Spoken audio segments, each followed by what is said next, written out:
Welcome to Adrift. Nope, to Saskia's Odyssey, our little sideshow.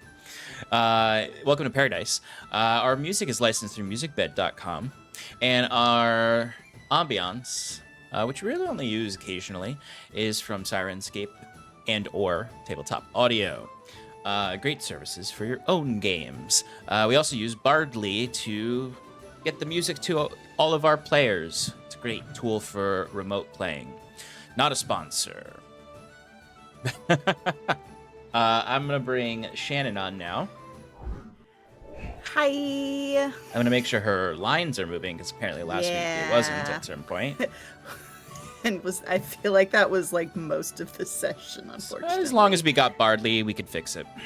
That's true. That is true. That's the whole reason we record Bardly, is in case we lose audio. Mm-hmm. Audacity. Thank you for correcting me. Wow. Bardly sounds like Bardly something that records things. Yeah. No, Bardly doesn't translate to... Well, it does. Anyway, well, doesn't matter. For you, it does. Right? Yes. Anyway, yes, hello. Hello, everybody. It's Shannon. Welcome. It's me. Yeah, I'm going to talk about our partners, people that we know and love here in Paradise. Starting with Underground Oracle Publishing. They are a TTRPG publisher creating new worlds in the Cypher system and beyond. Their current focus is Foxfire, a science fiction TTRPG with a strong emphasis on high adventure and fun, full-throttle action where you play as anthropomorphic animals who left Earth behind long ago to take their place among the stars. For as little as $3, you can become a member through their website and gain early access to this developing TTRPG they're working on, and each of the other worlds that they are going to create or maybe modify in the future. They are constantly cranking out content, so go give them some support. They're awesome. Next, we have Edward Yorke. Eddie is our beloved character artist. He's done our character art for this campaign. He's an illustrator based in the UK who makes art for games and books. To visit his portfolio and get in contact with him, visit eyorke.com, and that is Yorke with an E at the end. Last but not least, we've got 1985 Games. They create affordable, accessible, high-quality accessories for D&D and other TTRPGs. In our main campaign, which we will be returning to shortly, Sean uses their NPC cards to create really in-depth, dynamic, fun to interact with characters. So if you would like to have characters of your own for your own games, check out those cards and use the code paradiceprod for 10% off your entire order when you order them. Join us in all the places on the socials, paradiceprod. VODs, as usual, they're coming. We'll get them out there eventually. I fully understand if you don't believe us anymore that they're coming, because we say this every single week and they're still not there. They're in the ether. We just have to get them on the YouTube. They exist. Pinky promise. We're not stalling for not having them, which no, now they're you there. probably think because I said it. Damn it, Sean. No, Shannon and I just need to find some downtime, which is hard because she's a mom and I am starting the school year. We'll find it soon, though. That little pocket of. Mm-hmm. We might have to go to a pocket dimension, but it's all right. I'd love to do that. All right, let's bring the boys in and get playing. Let's do it and check those bars when those boys are on the screen. Yes. The boys. I think it's extremely unresponsible that you guys have a hyperbolic time chamber and haven't told me about it. You know what's wild though? Sorry, last week Clay. when the audio wasn't working on stream, the bars were moving. I think it just might have been a stream thing.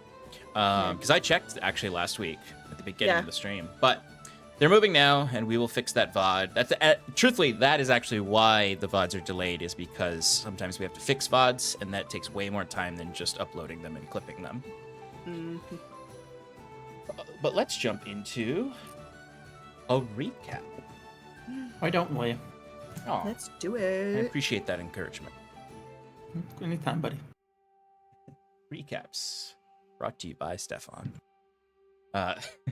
Brought to you by Stefan's Paints. Brought to you by Let Stefan me back. being a really great player and sharing them with his notes with me. Tim's been running a game for us on another night, and I'm just the de facto information dump. Yeah. I have all the notes. I know what the date is. He said the date once, and I'm like, all right, I'm holding you to that. I will now be your timekeeper. And So good at of course, it, in my own Steph. Tim in out my there, own he games, I will don't- hold you to it. I love. Yeah. It might seem like it might be annoying for a DM, but I love it when Stefan corrects my dates because I trust him more than myself with that. Yeah, actually, in my universe, there's only 2 days. It's today and tomorrow, and it just keeps going back and forth. It's actually a great character trait to have. What in about a yesterday? character. It doesn't exist. Oh, I was just gonna say that. What about Doesn't yesterday? exist. Doesn't exist. The character has short-term memory loss. Their name is Dory. But anyway, I have no past. actually, My we're presence. literally playing a game about someone Neither finding do their I. memories. Yeah, right? Topical. Anyway, last we left off Topical. on the 12th of Ardwin Gloam in the year 1326, Gwenvalier time. We had combat, or we continued combat that we had started in the session prior. Cultists and loyalist rebels seized the moment to raid the caravan after they set a trap. Our party, though, through thick and thin, was able to successfully fight off these raiders, despite their best efforts at taking them down, and we learned, or at least can maybe assume, attempted kidnapping of Clara by the leader of this raid. Clara being the daughter of the Duke of Honduras, the exact person that these loyalist rebels are fighting against, and would be a valuable prize in their ongoing conflict with Honduras. The fight was give and take, with everyone in the party except for Saskia going down at some point. Granted, she is literally 8 levels higher than them, but even she wasn't targeted that much, but you got a chunk of your health came off. Oh, yeah. I'm down to 80 out of 124. So, yeah. Yeah, and they weren't really targeting you. But anyway, through some heroism on all of their parts, they healed each other and brought down the wyvern-riding cultist leader that was stealing Clara away. Upon defeating them, they saw that a lot of the caravan that they're riding with did sustain damage during the fight, with many who were unfortunately killed during the raid, and many of the livestock and animals killed and some of the carts damaged. So, ever resourceful, the people of the caravan had to leave behind what they couldn't take with them and ask for help. And thankfully, most of the people of this caravan are very community-minded, given their collective movements through this territory. So people found other carts to join. Some may have to walk, but they will do their best to keep up. The party then helped clear the road of the fallen trees that the raiding party had felled to stop the caravan. And with that help, they were able to get moving quicker than they would have otherwise. While many in the party were shaken by this fight, particularly Tygon and Clara a little bit, at least in the sense of her status needing to be concealed more. The party kept moving. Tygon, nervous as he is, used the locate object spell to try to find the spear of the hunter/veteran that they had encountered who was watching them. But the party tried to persuade him that there's no proof necessarily that this hunter was part of the raiding party.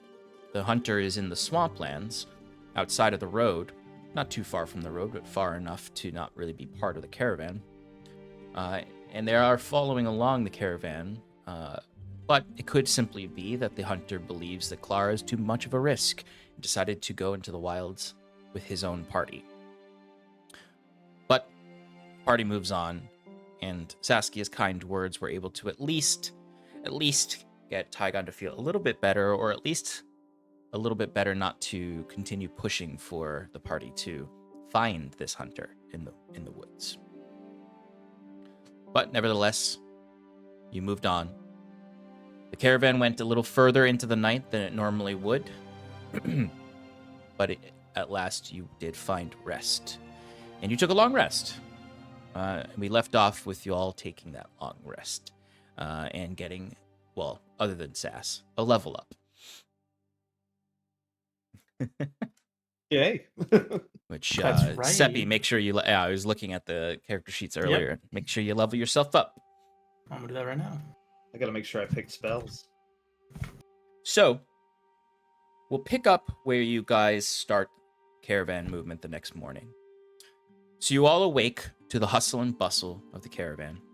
Perhaps a little achy, a little bruised, a little worse for wear after the fight on the previous day. But you smell the sizzling bacon and breakfast foods being cooked by the carts around you, and everyone getting themselves ready, bustling to go. Oh, one thing I forgot in the recap. Sass did use Contact Patron, or Contact Other Plane, to question Ro, who had disappeared prior to this fight after learning a little bit about Tygon and some sea creature or sea monster that plagues his family. Ro seemed to recognize this monster and disappeared after saying to Saskia, you released Sarud, didn't you?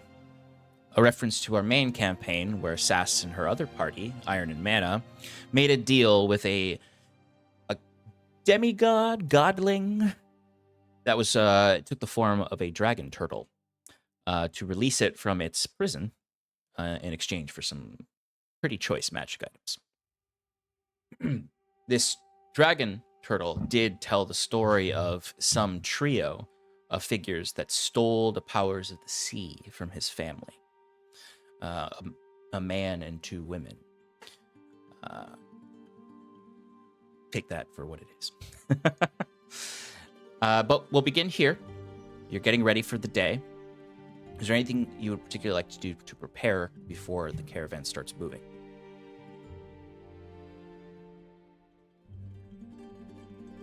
It's okay if you just want to go there. Clara is sitting around the campfire, I imagine as the ashes are smoldering, and she's just flipping through her grimoire, a quill at the ready as she's preparing her spells and maybe learning some new ones. Ooh. Mastering some things that she's practiced.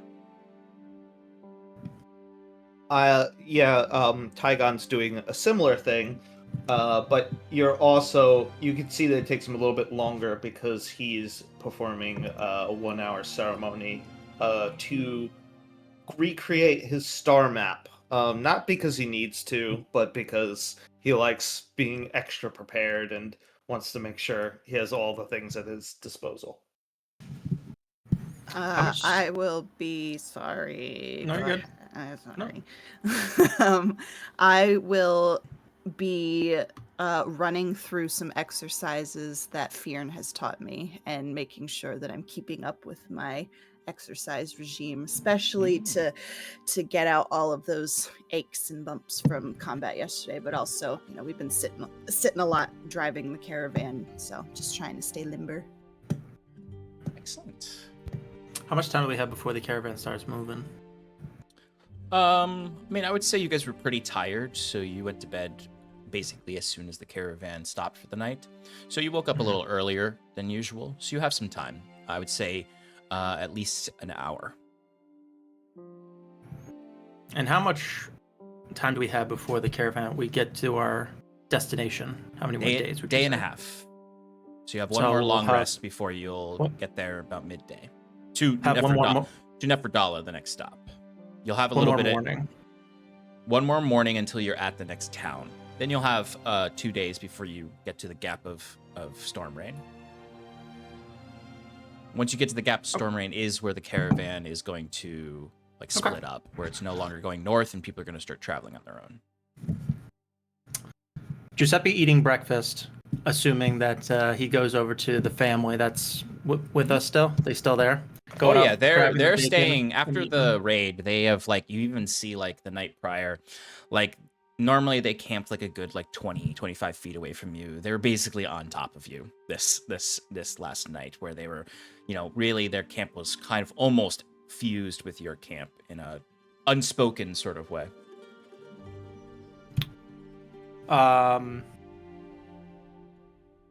Imagine that he's eating his breakfast and he's all finished. That the father and the mother or whatever, go to take his plate and like go wash it or whatever. He'd like a moment with this son. Yeah, absolutely. You can see little Damien there. He also has been staying like, well, the family, like you have two campfires, like they didn't like sit at the same campfire as you, but he has been like like last night he was just like inching closer to your campfire, but still like pretending like he wasn't sitting with you all. And this morning he was just straight up sitting at your campfire, Gotcha.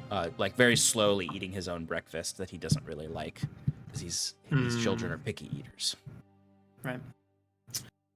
You don't seem too frightened after the events of last night. You seemed pretty tough. Like you wanted to go on an adventure, right? And you see, like his face was pretty down when you started saying this, and he was just kind of like poking at his half-eaten bacon. But then, as soon as you say that, his smile brightens, and he grabs the stick that he's been keeping with him since he met you guys, and kind of like stabs it into the ground. He's just been obsessed with keeping this stick. He goes, "Yeah. I mean, my dad and my mom told me that venturing is scarier than we think, and we should. No, they said no offense to our new friends, but adventurers are usually dangerous and bad people." Well, usually dangerous and bad people seem to be scary. Do me and my friends look that scary to you? Being an adventurer, or just going on an adventure, it means having freedom. Going about the world, doing as you please. Don't let anybody tell you otherwise.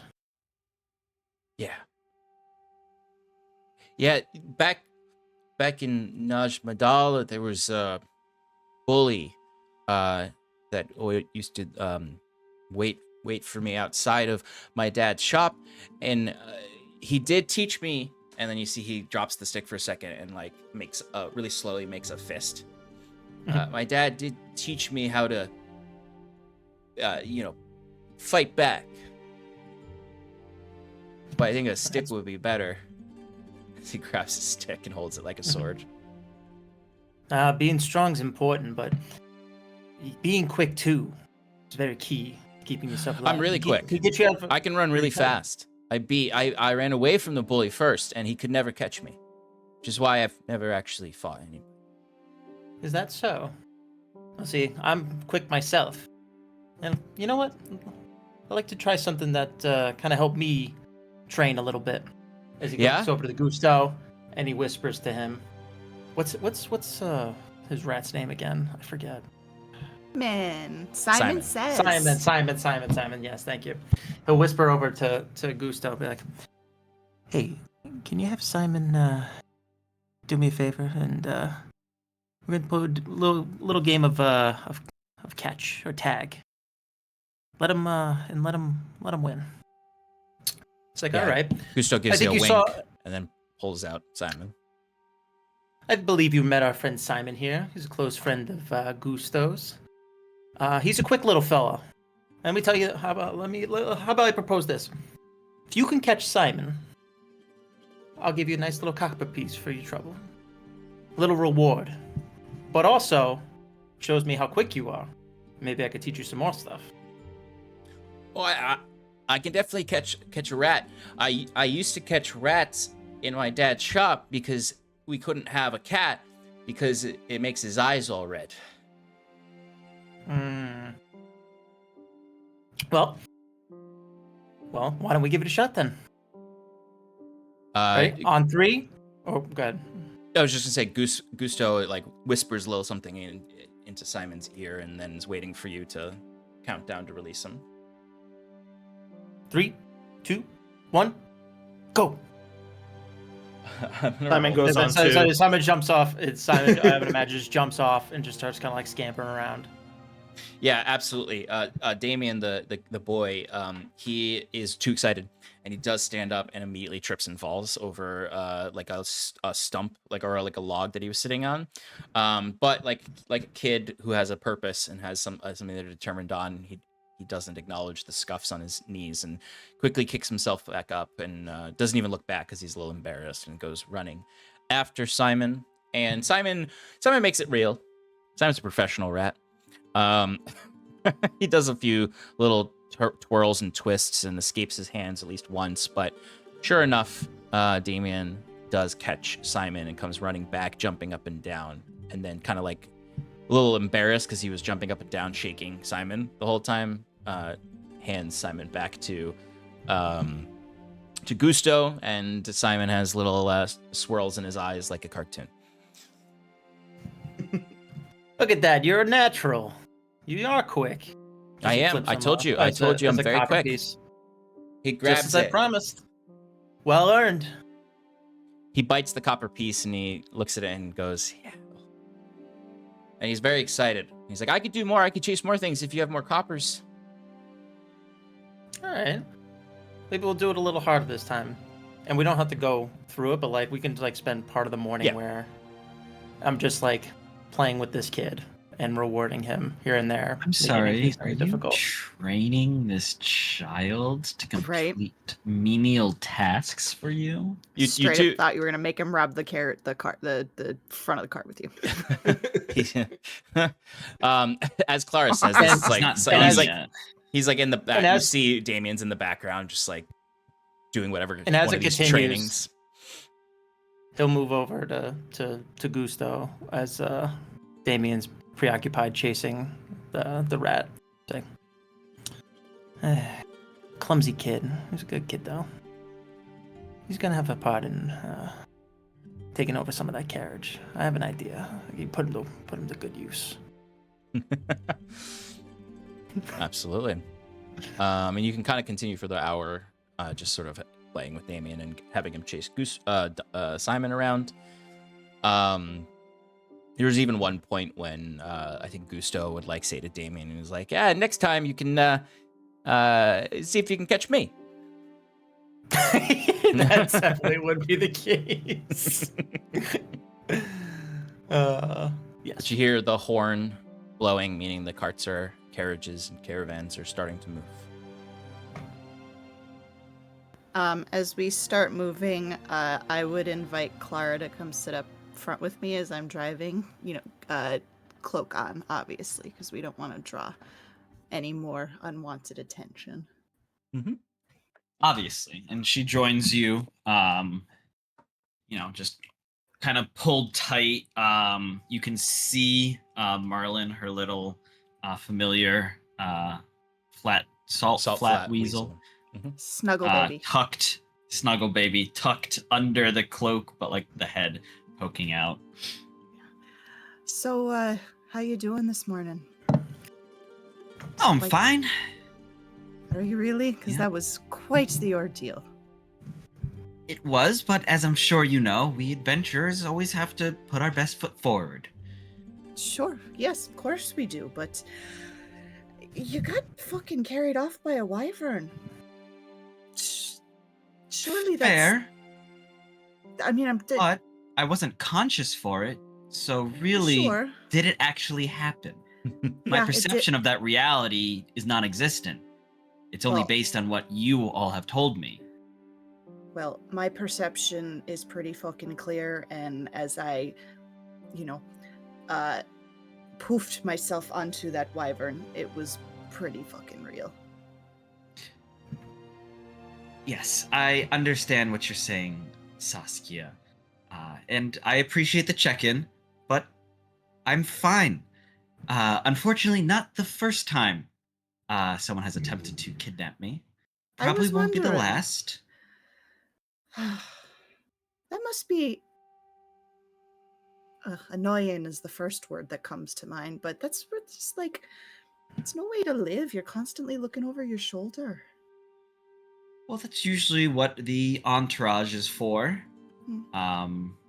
And she looks back, like glancing over Saskia and then the carriage behind us that holds the rest of the party. And while this entourage is not the same as the one I'm normally with, I still feel very confident given the outcome of our last combat. So then that's my next question. You feel safe? Yes? Well, and at this you see she starts to fidget a little with the edge of her cloak. Hmm. She goes,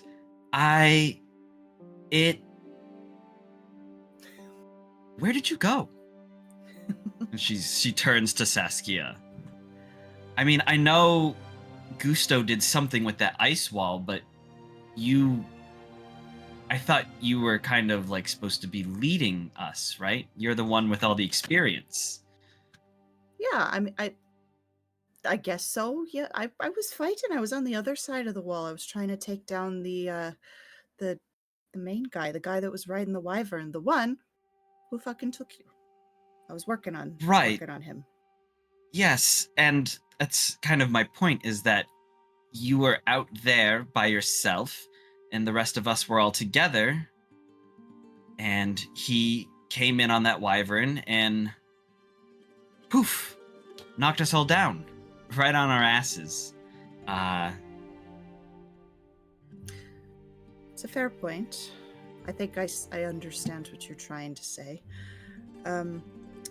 But before that ice wall went up, to be fair, you looked like you could handle yourself.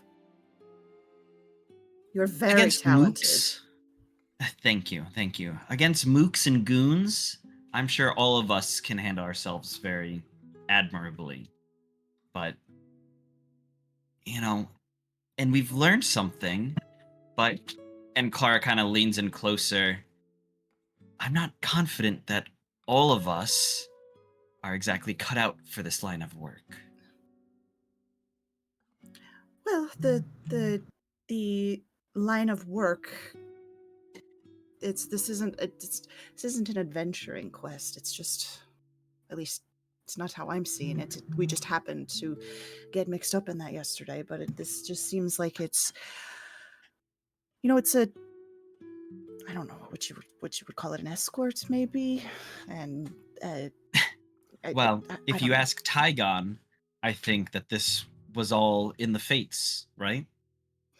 Yeah, and I need to, where the fuck is he? I need to ask him about that prophecy again. Tygon, Yeah. can you just repeat back to me what that prophecy said again? Sure. Here we go. Your people will find no more threat from the sea. A son with powers of vision you will conceive.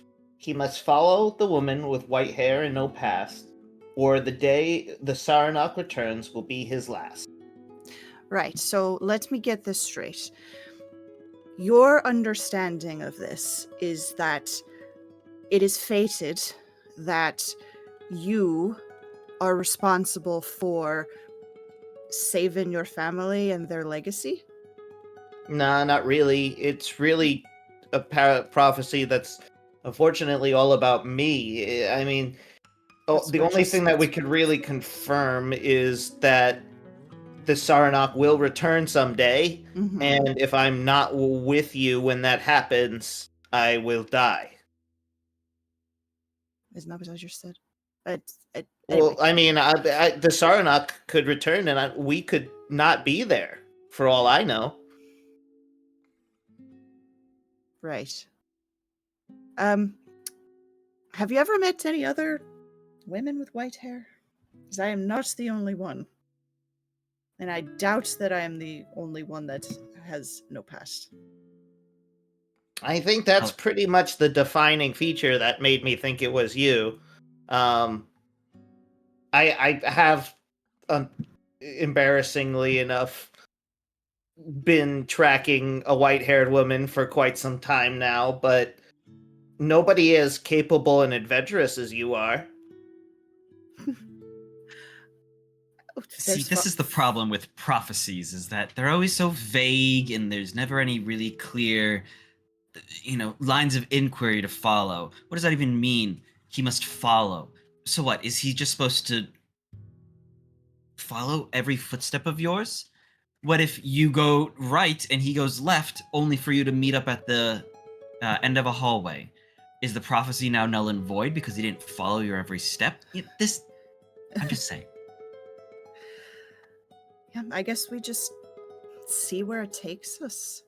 I mean, if I can be of assistance, I'm very happy to provide that assistance. I just don't know what I can do. At first, I'm always hesitant to tell people about this prophecy because they always take it wrong.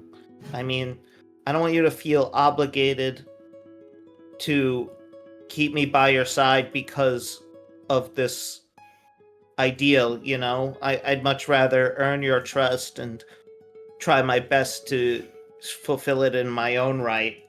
But, if whatever, I mean, I know I can't be with you all the time, and if you ever need me to leave someday, if for whatever reason, I would understand, but just know that I really do believe in this thing, and my life's in jeopardy, and you're the only one I can rely on.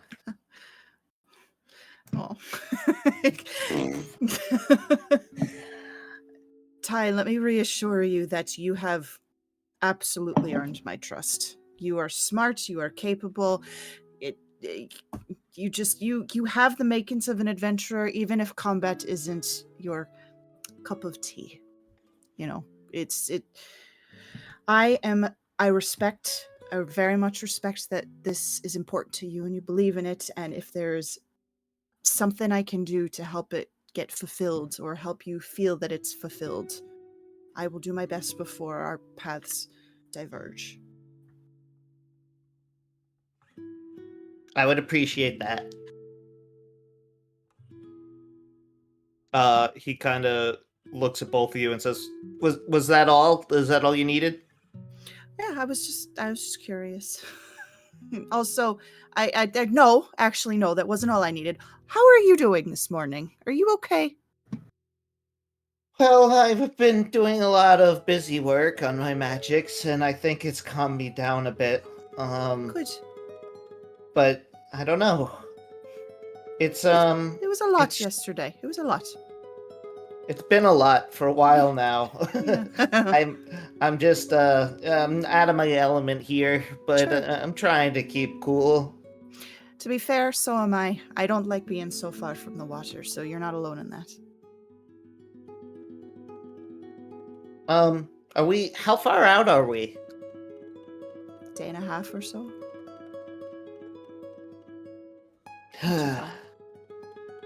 Okay. What do you expect to find when we get there? I've been thinking about it. The short answer is answers. I'm maybe hoping that somebody will recognize me, and even though I don't know if I've mentioned this before, but Saskia isn't my real name. It wasn't the name I was born with. It's just the name that I have now. It's the name that I chose for myself when my memories from where they start. Because I remember it was about 3-4 years ago now. I woke up on a ship, having been seemingly shipwrecked, and the first thing I saw was, a crate that had the word Saskia on it, and I decided that was my name. And I never really, thought anything of it until recently, where I was granted some memories, some visions, I don't really know what you would call it, but of who I once was. And believe it or not, looking at Clara, I think I was someone like you. I think I was a student. I think I was learning to be, or was supposed to learn what you're doing. Maybe not with the swordplay that you do, but I think I was supposed to attend that academy. And I don't know what happened. Something happened. Someone who I'm assuming is my father told me I wasn't his daughter, and I don't know what I did. I don't remember. So I guess long answer is I'm trying to figure out what that was. And maybe if he's there, maybe he'll recognize me, maybe not. And if he does, maybe he can give me some answers. I have this burning need to know. If you do find something there that gives you information about your past, I mean, I hope you do. What will you do then, though? Are you gonna give up adventuring? No, I have promises that I've made that I need to fulfill. I need to go back to my friends in Aldhalor. I miss them. But I'm not ready to be done adventuring, despite the chaos that was yesterday. I really do quite enjoy it. You seem like someone that thrives in a little bit of chaos. And I mean that in the most respectful way possible. And that is the way that I took it.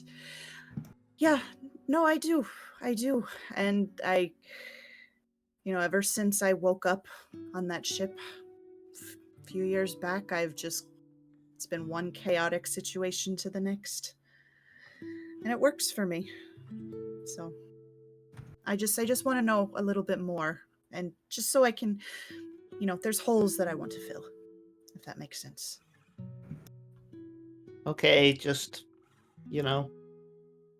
it's good to keep your priorities in check, I wouldn't want you doing something drastic because you found out, something about yourself that you didn't like, or, I appreciate that. Don't try so hard to change yourself. You are who you are, and nothing's gonna change that, no matter who you were. I appreciate that. Thank you, Ty. I'll keep that in mind.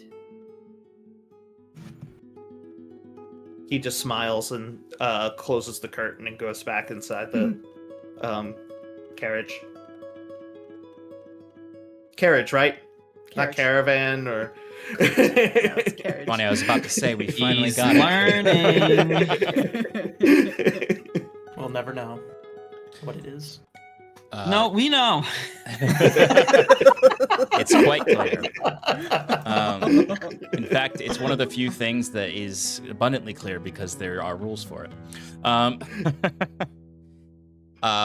Sass, it's funny, as this whole conversation has been happening, you grew quite used to this to the point when you it doesn't really catch your attention anymore because of the time you spent with Ro.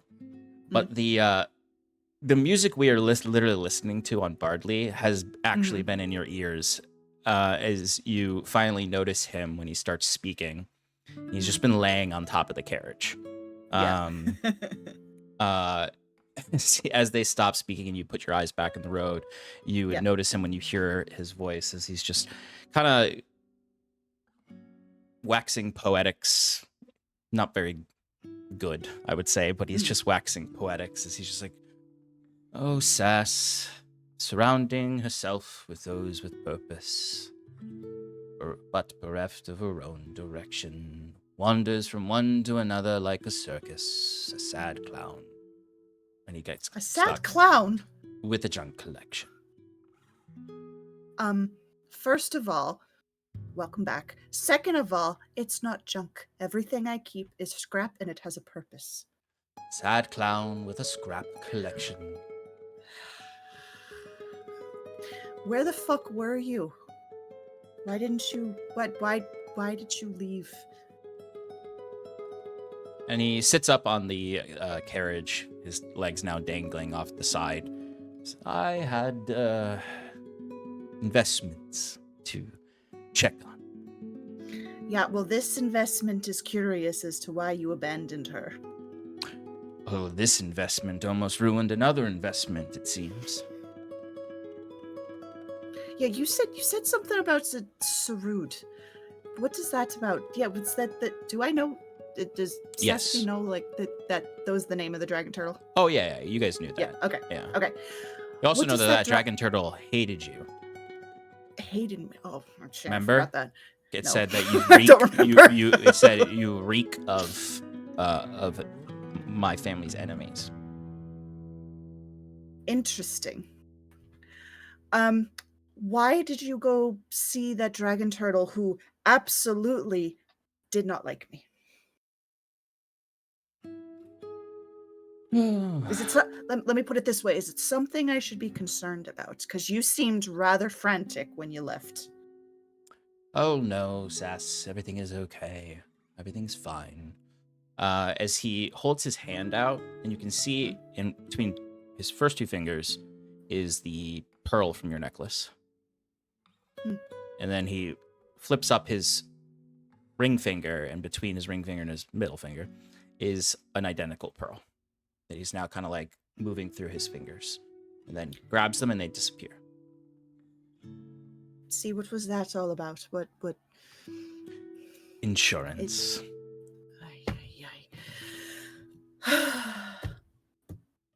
You know what? You don't want to tell me? That's fine. Oh, Saskia, I'll tell you quite clearly. It's been a long journey, and I told you I'd be transparent with you, but you don't become as powerful as I am without ruffling some feathers. And I told you. Did I tell you that? Yes, I told you. I was once like you, a mortal. Yes, you did say that. Well, when I got into my own arrangement, like ours, I had some years of adventuring before I was pulled and ripped from the reality of our home and brought down to the hells to fulfill my duties. I secured some artifacts. And once I grew powerful enough, I also insured some of those artifacts with some mild manipulations and plotting and scheming. As any good pirate would do. It's important to have those insurances also when you have power. Look at yourself. And he looks at you with a very big grin with his gold tooth shining. Am your insurance. Are you? You were a powerless peasant before I gave you powers back. I wish I could disagree with that, but you're right. Powerless peasant, stout, sad clown. You got any other names you want to throw out there before we're done? Promising. Oh, Young that woman? sounds I don't nice. know. Not a judgy bitch, though. I've been very good. Yeah, I was listening. You were quite kind. I'm trying. And I you like to should think bring of myself as a kind person. with some storms that pass by. For everyone. We always have to measure the sands on the beach, and whether or not it evens out with the withers and the whys and the whos. All right. That's enough. Yes, that's enough. But I'm back.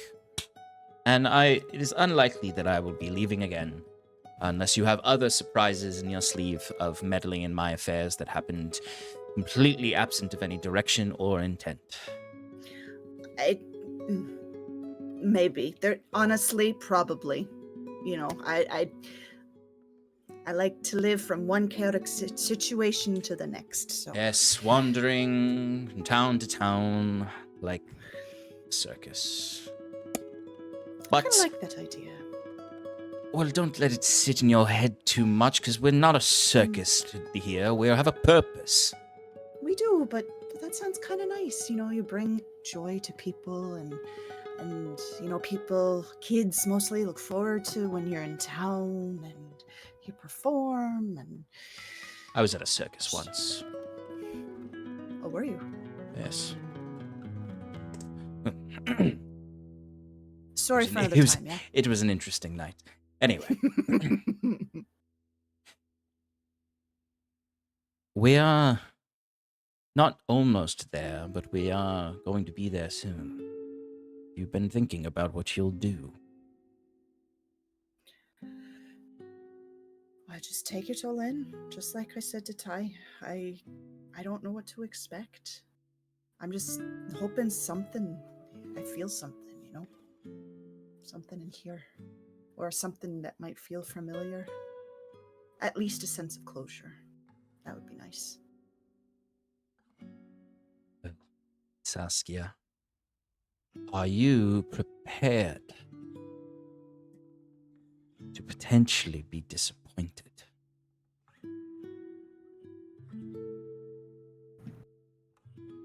And at that, I'll look off, take my eyes off the road for a second, even though it's fairly straight. Just kind of look off, and you know, I hadn't considered that possibility, but I will now. We're still probably around a week away, so you have some time to think about it.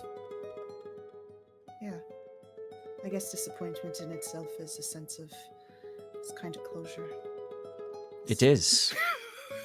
Well, speaking from experience, disappointment often is closure on one wound and opens a new one for you to pick at incessantly till it's just a scar that gets worse and worse and gnarly and gross. And he's holding his hands up, his mandolin at his waist, as you can see his cloak open and his chest covered in scars.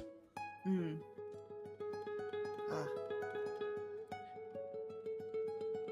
But this won't be the last time I ask you this. Are you sure that you want this? My answer hasn't changed since the last time you asked, and it probably won't change again. Yes. I just want to know. And like Ty said, I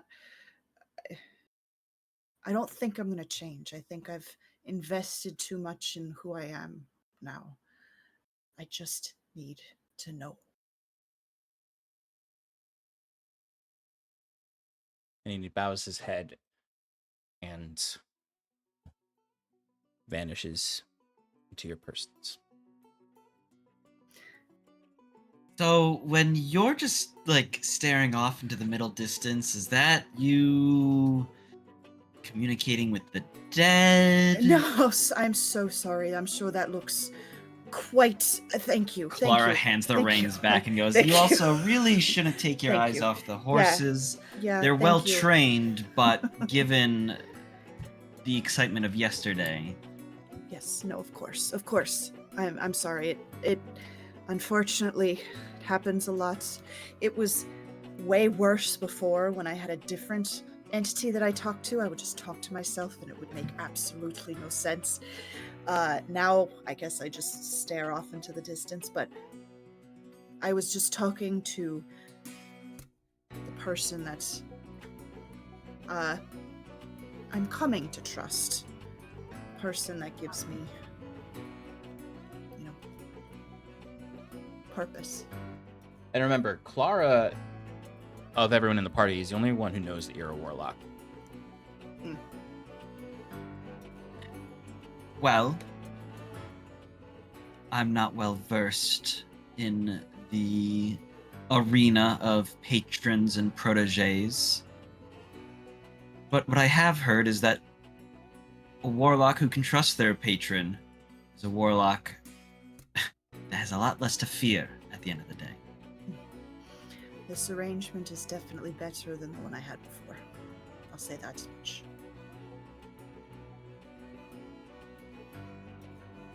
What did you have to give up for it?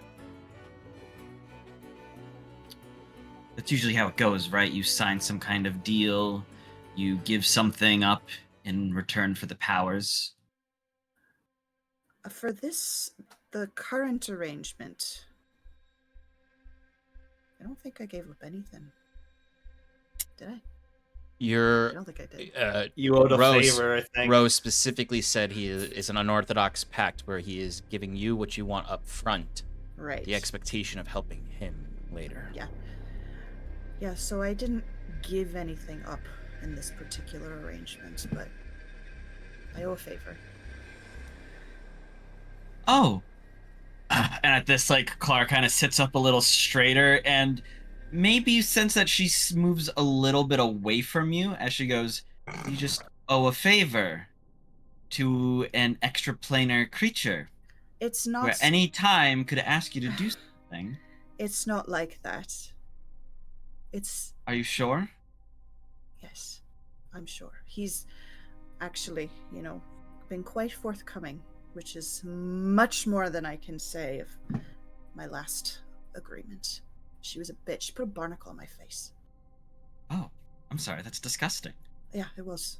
Quite painful as well. Must have ruined your whole complexion. Well, you would see this big-ass scar on her cheek. That's what it was.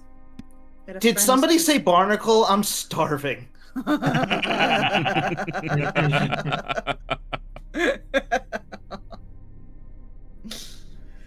But yeah, Clara, seems a little on edge. On edge. Not on edge, but just like,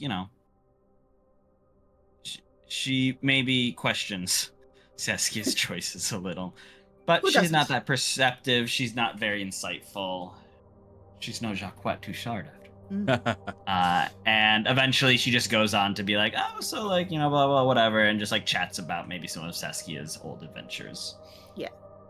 And before it gets kind of more lighthearted like that, Saskia, you would just see, like, up ahead on some of the carts, just like, Ro is just like on top of a cart, just playing his mandolin. You can see he's just sort of like leaning over the driver with a smirk on his face as he looks back at you and gives you a grin and a wink before he vanishes.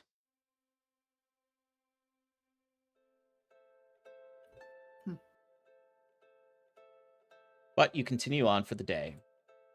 It is getting swampier as you approach Nefradala.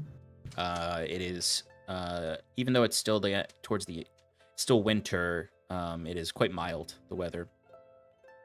Every now and then a strong breeze reminds you of the winter chill as you continue throughout the day. Every now and then someone in the caravan gets stuck in some mud, and you can see people panicking because they don't want to get left behind.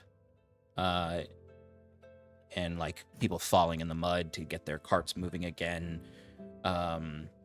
Occasionally someone gets off their cart to push and help. But there's like it feels like the caravan's moving faster. But it's fairly uneventful on the road. To the point when you might even find yourself like nodding off a little bit, Sass. Mm-hmm. Yep, I was just about to be like, fuck. But soon enough, the eclipse sun begins to sink behind the horizon, and the caravan stops for one last night before it stops in an actual town. Ooh.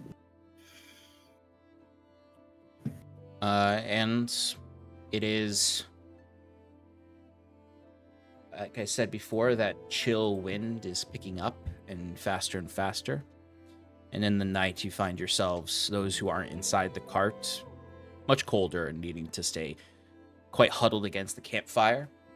The caravan camp itself from above might look like a constellation of stars because very few of the campfires are close together. So people have to like find dry spots to actually light their fires. And it's this like really cold, thick mud that is very uncomfortable. So it takes some effort to find that comfortable resting place. But the night comes, you have some food, and you may take a long rest. Woohoo! And we'll check the weather forecast. How many Odans are we talking? Ooh, it's a cold one today, Oh friends. no! It's very cold when you wake up. Those of you who aren't inside the cart actually like wake up way earlier than you normally would. Your like last 2 hours of your long rest are that like awkward, I can't fall back asleep, it's too cold, you're shivering in your bedrolls. As you like would see, like the sky is overcast, with just sort of these golden strands of light from the sun behind the eclipse, as there's just this like very small snow fall all around that is struggling to accumulate on the muddy waters, but is accumulating on all the like sort of jagged, empty, gnarled trees of the swamp. Although these days are dour and cold, they're a little brighter than a regular day because of the snow and the overcast sky reflecting that light. So there's almost a niceness to it, stillness, calmness, peace, but it is uncomfortable. You are absolutely like keeping your cart from getting stuck in the mud. Cart? It is carriage. Your carriage. As the day goes on, a stronger wind comes, and every time a gust blows your cloak up into your face, you shiver, and it goes down your spine.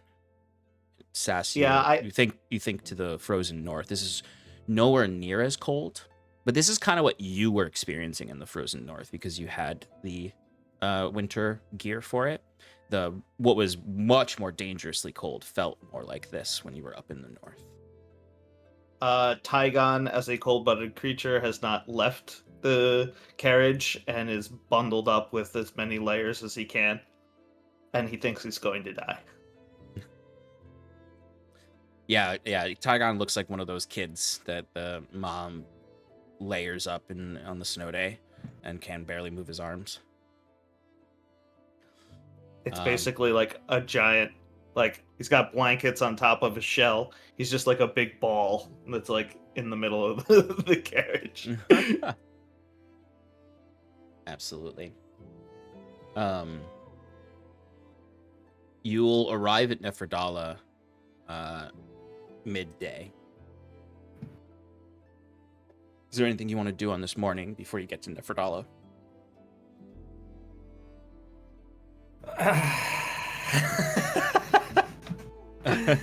Morning of the great heist. A new adventurer shall be born. Well,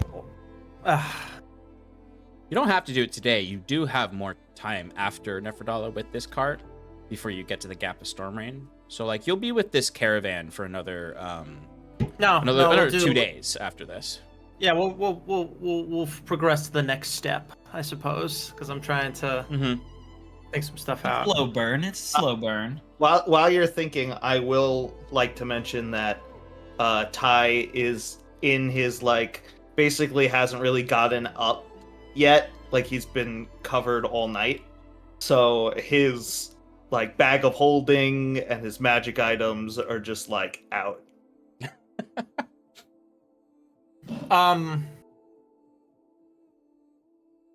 If you would allow, Sure. the night prior, just simple enough, when we stopped, is there a chance to purchase goods from people?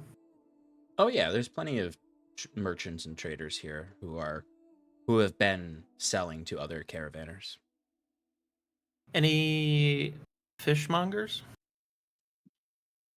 Are you specifically looking for some fish? Yes. Yeah, I'd say there's a guy who has a barrel of some fish that he is transporting north. I would like to purchase some, I don't know, like some small fish, like sardines. Yeah, oh yeah, I was literally herring. about to say he has a barrel of sardines, that you can. They are rank, like they're like a couple steps away from becoming like garum at this point because they've been traveling with them. So they're really, really smelly. Good. Very good. Okay, good. I would like to do that. And Would you like a quarter pound, half pound, full pound? Quarter pound? Okay. I take a quarter. Yeah, Quarter pound. Quarter pound? Yeah, You sure? quarter These are fine sardines from the coast of Paradice. I believe you. Listen, let me try them out. If I want more, I know where to find you. Okay. Quarter pound. It'll be 5 copper. And with the 5 copper. Okay. Also that night, in the night, it's another reason you guys didn't sleep too well, is that it reeked of sardines in the camp.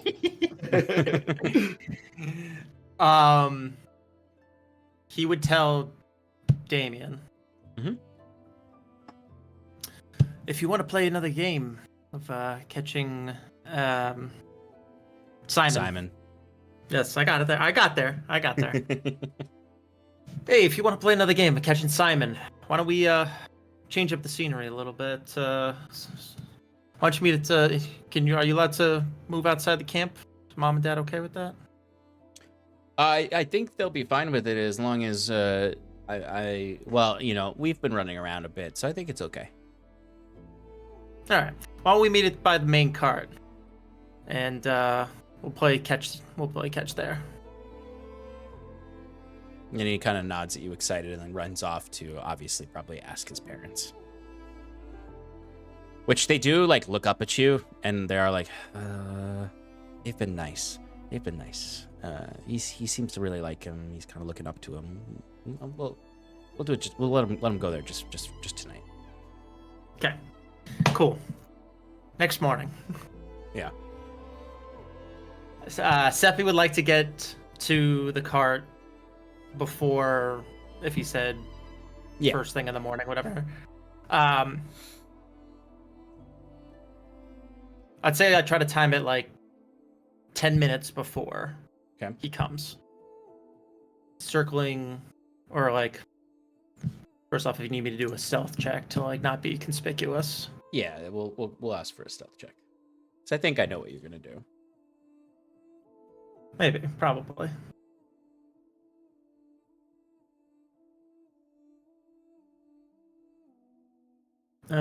Stealth. Come on. Big money. 25. You are hidden. But I will say, you're like a little nervous.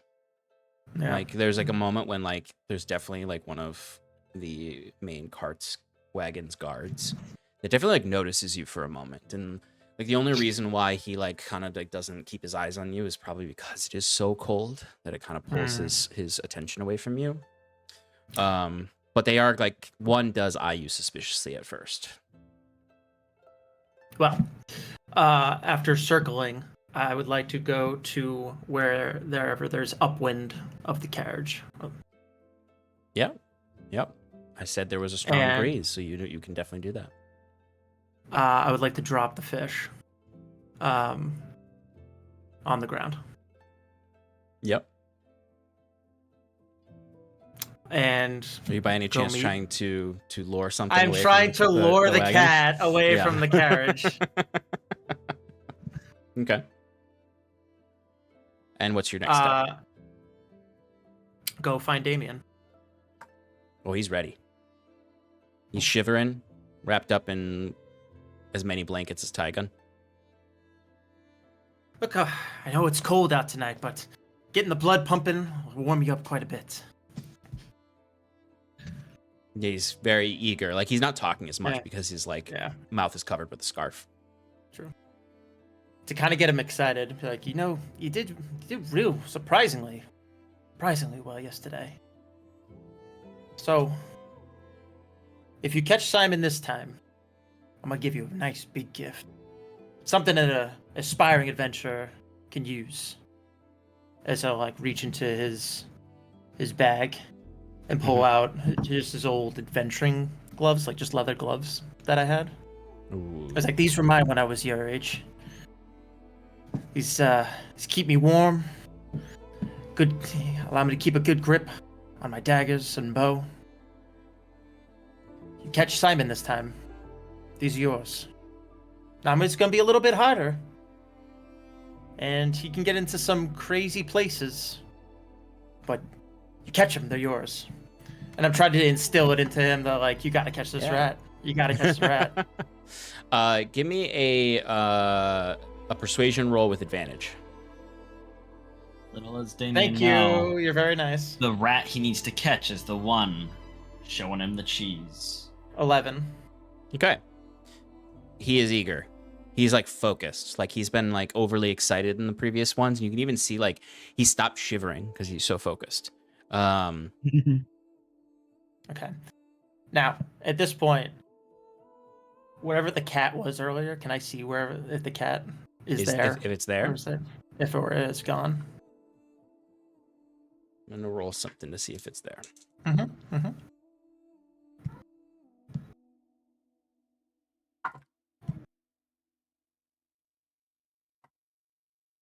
Okay. Cat is not there.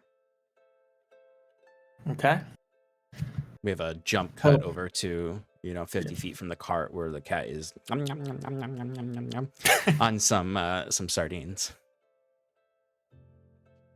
He'll whisper to Gusteau. Mhm. All right, tell Simon to hit the brake, or not hit the brakes, hit the gas on this one. Get him chasing him. And what I want him to do, I see by the carriage over there where they lock it up good and tight, where everything is.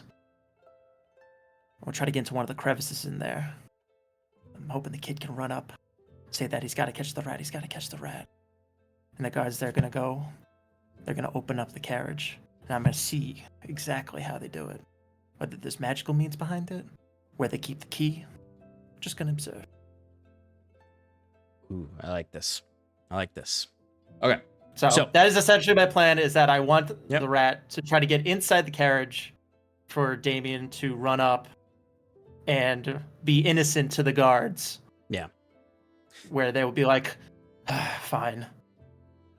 So I'm going to ask you to roll me just a d20 with advantage. And because you have advantage because you've been practicing with Damien. And I'm going to also give you basically triple advantage in that Ooh. Damien has a inspiration point from your little speech this morning. Okay. Which thankfully you got an 11 because that was Yeah. not that much high. That was only No, it wasn't. it was a low DC, but All right, so take the highest of 3d20s. so roll the 2d20s first to see if you need to use the inspiration. Fair enough.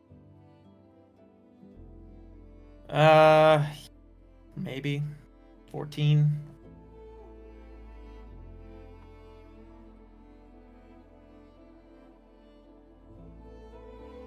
So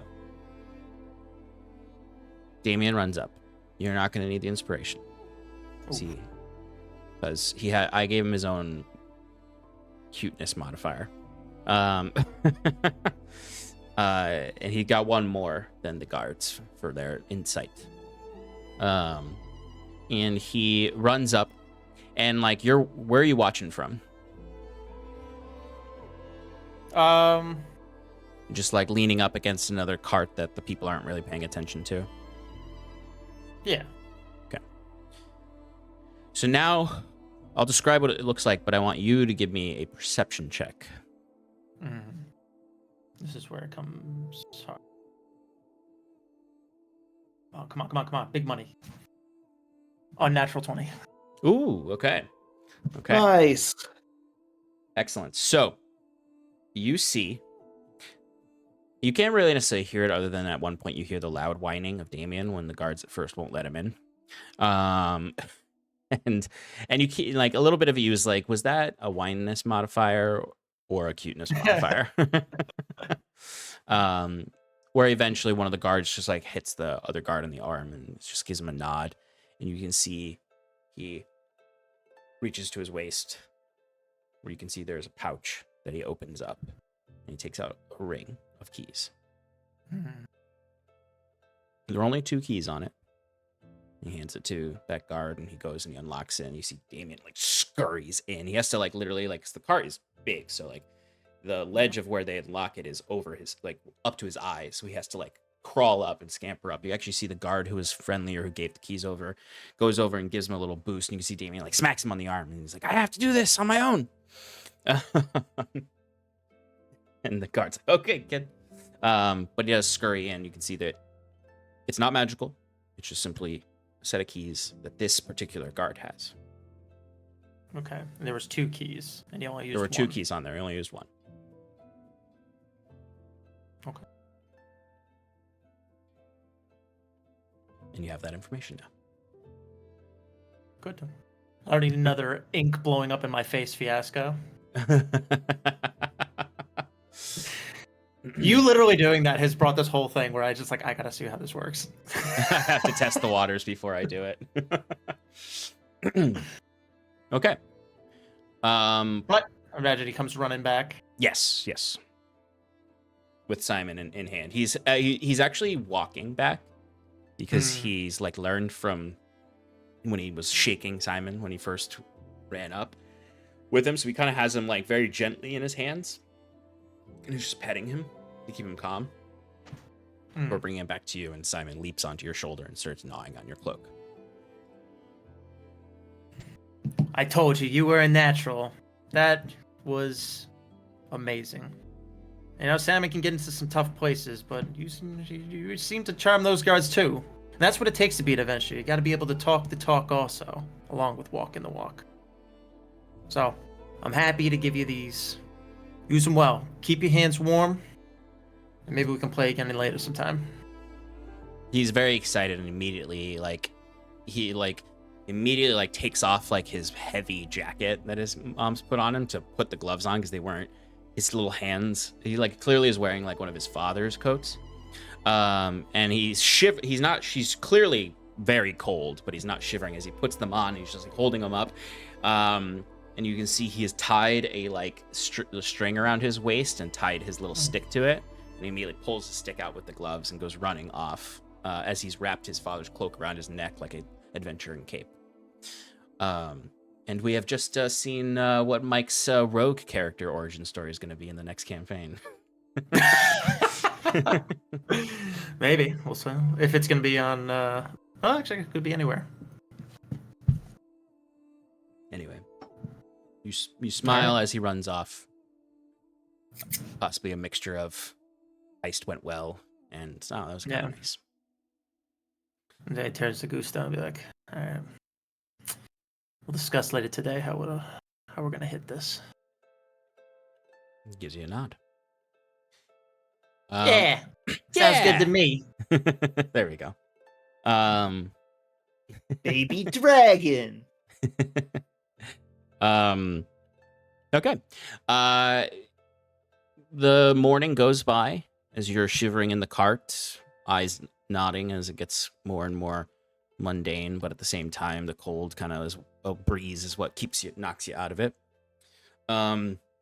Before you start to see old ruined sunken buildings on the left and right side, that are not like ancient ruins. They're abandoned buildings, for an already sinking large town. As you have to follow a very careful set of elevated roads that have been built, as this whole region is sinking into the swamp. As you can then see in the distance, or as you're about to enter it, Nefradala. It is a series of these abandoned buildings that have fallen below the water line of this sort of slush like icy swamp water. And some stone ruins that have had larger structures on planks built up. It is this cornucopia of wooden structures on top of stone foundations, as well as other like foundations of just logs piled on top of each other to create this wharf town, basically. Although it's all kind of like shrouded in the shadow of this much larger stone building that is sort of the central point of the town. It's clearly like buildings built on the ruins of what were once those buildings, just because this whole area is sinking. As you enter into Nefradala. And I think this will take a break. So we will be back shortly, friends. Yay. Spend the night in Nefradala. And then head to Honduras. See you soon.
Welcome back, friends, to Saskia's Odyssey in Paradise.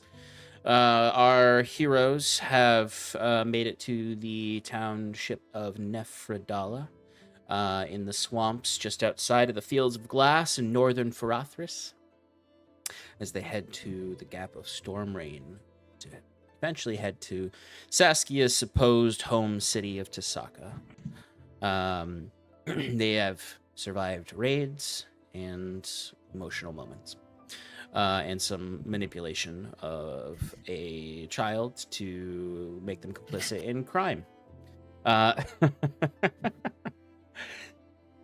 anyway, so you have arrived in Nefradala, a sinking town that is mostly buildings built upon ruins.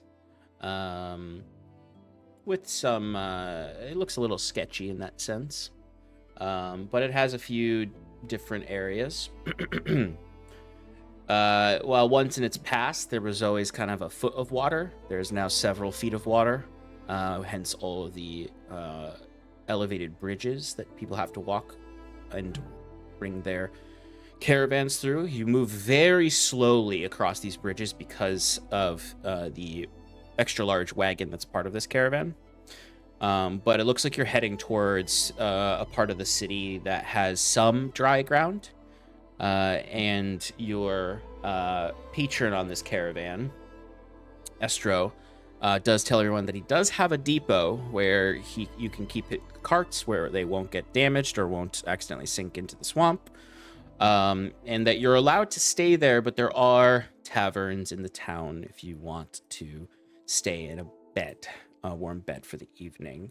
Although he does tell everyone, if you want to do that, you should head there soon, because if everyone heads there all at once, there will be not enough rooms for everybody. Of course, there are some people who just decide, I'm gonna stay with my stuff. Don't want to leave my stuff in a depot, even though there is a rather rudimentary palisade around it.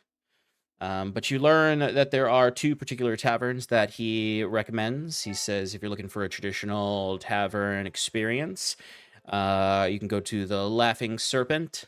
And if you're looking for a more interesting time, you can go to the Mud House. Mud. But as you go in this large lagoon, there's really this wharf town made up of a few different districts, and then this slightly elevated town portion that is got a lot more of the stone buildings in it. He explains that that it is the drowning. He says there once was a place called the Drowning District, but it is now completely drowned, and there's basically only some floating, actually floating, not just elevated areas that do still occupy over there, as well as the Mud House, which is a strange structure that has been sort of built and elevated more and more and more, made out of, you guessed it, some kind of mud. Then there's the Stilts, which is the main part of the town that you passed through, that is all elevated on these, you guessed it, stilts. And then there's the Old Quarters, which is the area where everything is built on top of stone structures, and is mostly clear of the water, although that area still has elevated pathways that you have to walk across, but it's the area we're going to be the driest. So you find yourselves at the depot. Everyone's locking up their carts inside of his semi-reinforced area. At least it's reinforced from petty criminals. What would y'all like to do? You're only going to spend one night here. His mega carriage is in there too, right? Yes, his mega carriage is in there. Okay. I'm just making sure. There's a time and a place, and doesn't seem to be the place. But it's always Where are all the axolotl born? They're in the drowned The Mud district. House. Which is where the Mud House is. But yes, generally you see there's a lot of Dragonborn here, as well as, particularly I think Sass would have never seen these people before. the axolotl-born that are all kind of in clusters wandering around, mingled with tabaxi and other beast folk and goblinoids. Right, so do you all want to stay with the carriage, or do you want to go somewhere different for tonight? I can use a friggin' drink after being on the road and everything we've gotten into. My God. That sounds wonderful. Let's go find a drink. Can I vote for the traditional tavern? Sure. I need some warmth, and the mud house does not sound that cozy. Sure. A drink is a drink. Sounds good to me. To the Laughing Serpent. Yes. All right, so you guys can head off to the Laughing Serpent, which is a multi-tiered tavern, where you can see. It's interesting as you're walking along the bridges, you look off the side, and sort of like within the semi-frozen slushy water is what just looks like a complete tavern. That is the foundation of this tavern. That is about 3 stories tall, and it has an area in the back where they have packed in and sort of filled in the swamp a little bit, where there is a stable that does have some animals in it. And as you enter in, it's the first sort of brush of warmth, true warmth, and not just sort of the slightly warmer interior of the carriage, as there is a roaring fire, lanterns, golden coziness with some folks all around, with 2 big stairways in the back flanking the bar that lead up to the upper levels, with a rather well-stocked, lavish bar. Now, I say lavish in the sense of there's a lot of options. There's alcohol from all over Gwenvalir here. While this place is nicer than the Mud House, it is still a tavern in a town in a sinking swamp field. So the floor is covered in hay that is just there to absorb all the wet boots that come in. So it has that rank hay smell. As you can see, people gathered all about, some huddled by the fire, some up at the bar as a large turtle is selling her wares.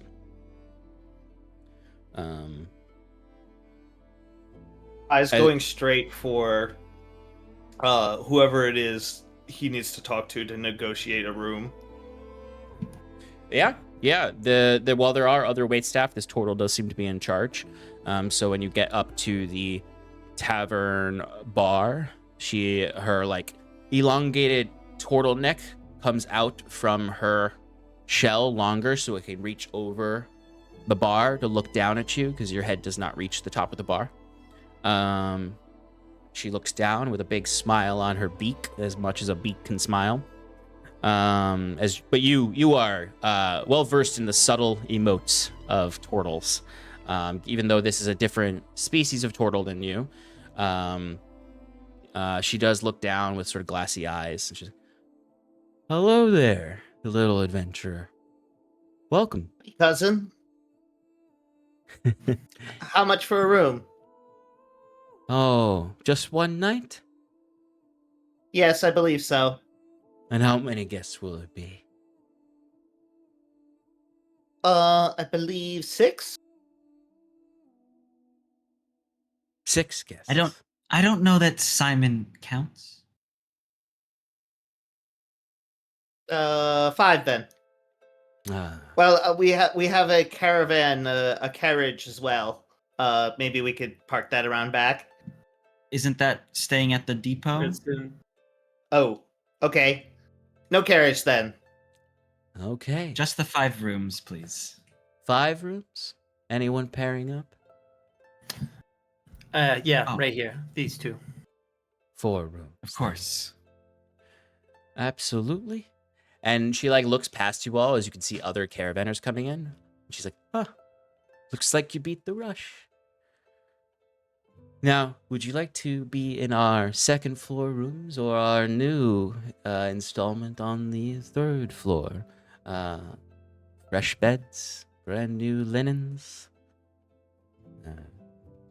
discount on alcohol and food. You got anything on the ground floor?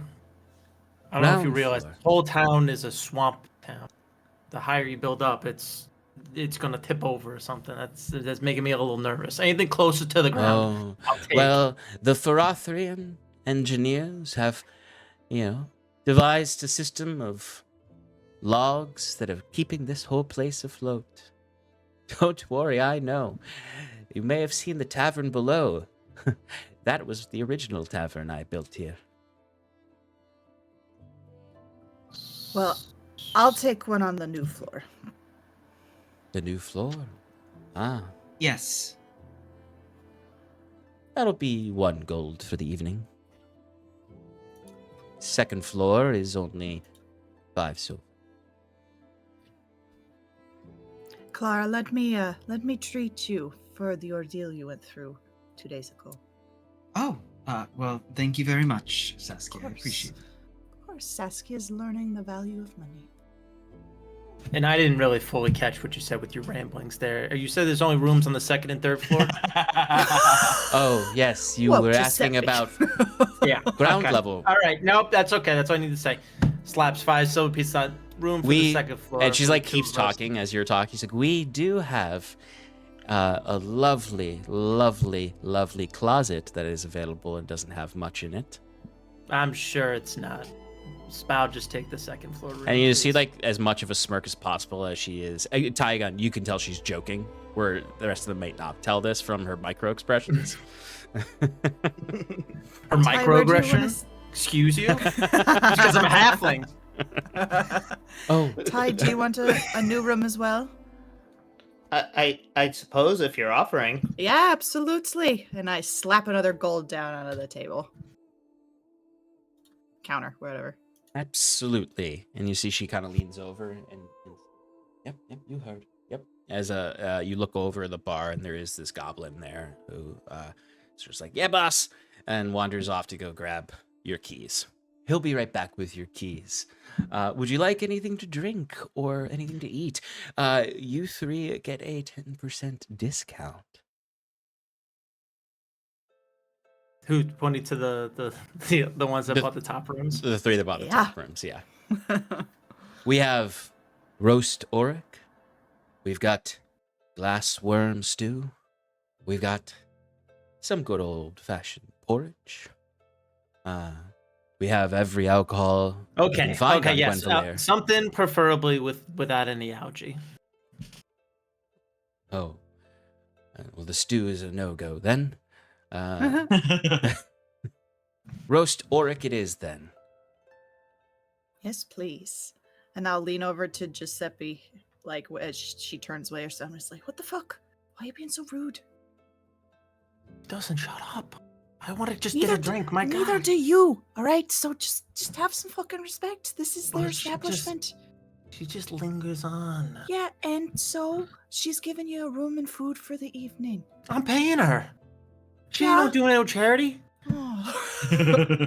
That's All right, well, 2 copper for the gentleman and 1 copper and 8, or I'm sorry, 2 silver for the gentleman and 1 silver and 8 coppers for the rest of you. Wait, what? I want the stew. Oh, They- my apologies, sir. That is going to be 5 silver. Oh, I'm sorry. 4 silver and 5 copper. Okay. how many copper pieces to a silver did we say? Is 10. it 10. This is Okay. 10. It's 20 silver to a gold. So I don't have any copper in my inventory, so I gotta do some math. She can give you change. What? She can give you change. Oh, We'll be waiting an hour. that's all right. I meant for Yeah, for purposes of taking figuring it off it my out, inventory. yeah. Yeah. Right. Well, shall we go find a table then, friends? Yes, let's. Right on. Right on. There we go. You walk and you Go find a go and you table. find a table. You catch eyes with a pair of patrons that are sitting off at another table, or at least one of those patrons who gives you a very friendly wave. The other one's head is buried in their arms. As you'd see a tall drow woman and an Axelborn who are off on the side. I was wondering. It's not her. It's not a her. completely different drow woman. Yeah. And it could be. It was from last campaign. Yeah. Yeah, pre. Wait, you were there? Were No, you? no, this was pre Okay. Seraphil. Was it? Was Yeah, it? because you guys went to Nefradala before going to Fields of Glass where you found Seraphil. But soon enough, the goblin comes over with both your food and your keys, and quickly says, "Any drinks for y'all?" What's the strongest you've got? I'll take Strongest that. we've got.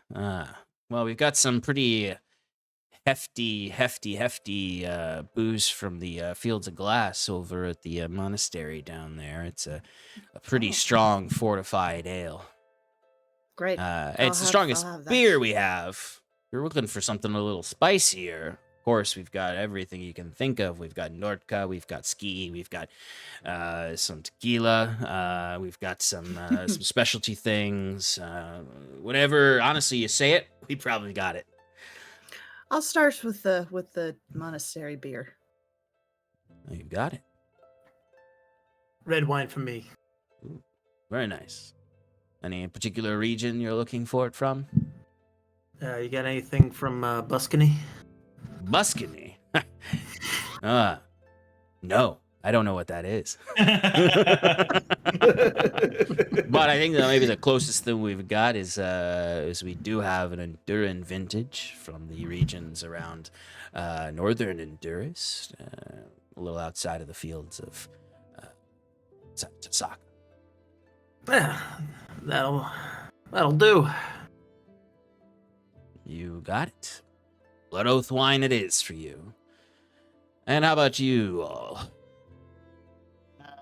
Salt water, please. You got it. Would you like an algae topper? If I mean, I don't know. I guess it's already in my soup. But yeah, sure, why not? You got it, boss. And how about you? Just the house ale is fine, thank you. Absolutely. And he wanders off.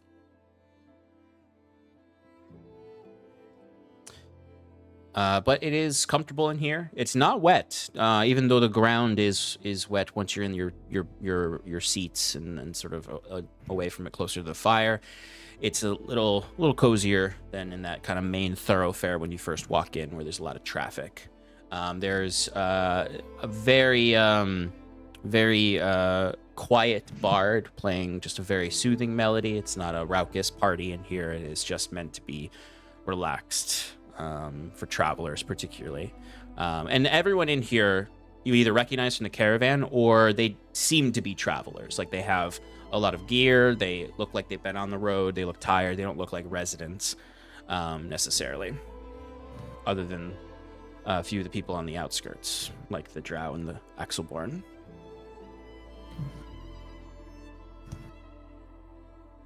But at some point, while you're maybe having quiet conversation,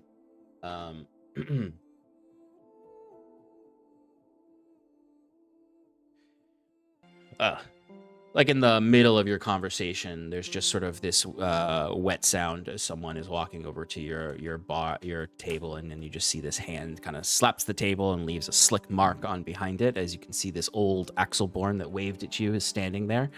As he just sort of looks up and goes, welcome to Nefradala. You all look like you're not from around here. He's got like his eyes are like glazed over. Looks like a very old Axelborn. He looks like he's blind, but he has like a nice like slick but nice uniform on that has this big silver badge on it that has like a star carved into it. And you can see written on it are the words sheriff. Could you remind me what an axleborn is again? So you know an axolotl? Oh, thank you. Yeah, I guess that's a good point. I should describe axleborns are like basically if you took a halfling, but they were an axolotl. Yeah. And Okay. they're kind of like a little dwarfish as well because they're more stout than a halfling is nimble.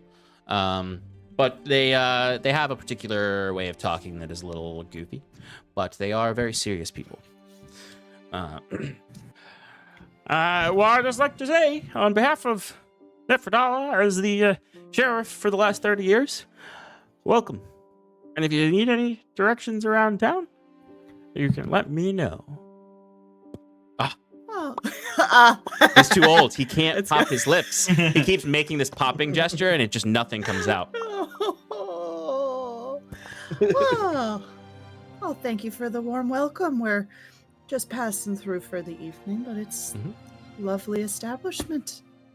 Oh, thank you very much. My name is Lollop, and that over there is my partner, Katya. Woman does not raise her head from her arms. Looks like my kind of gal.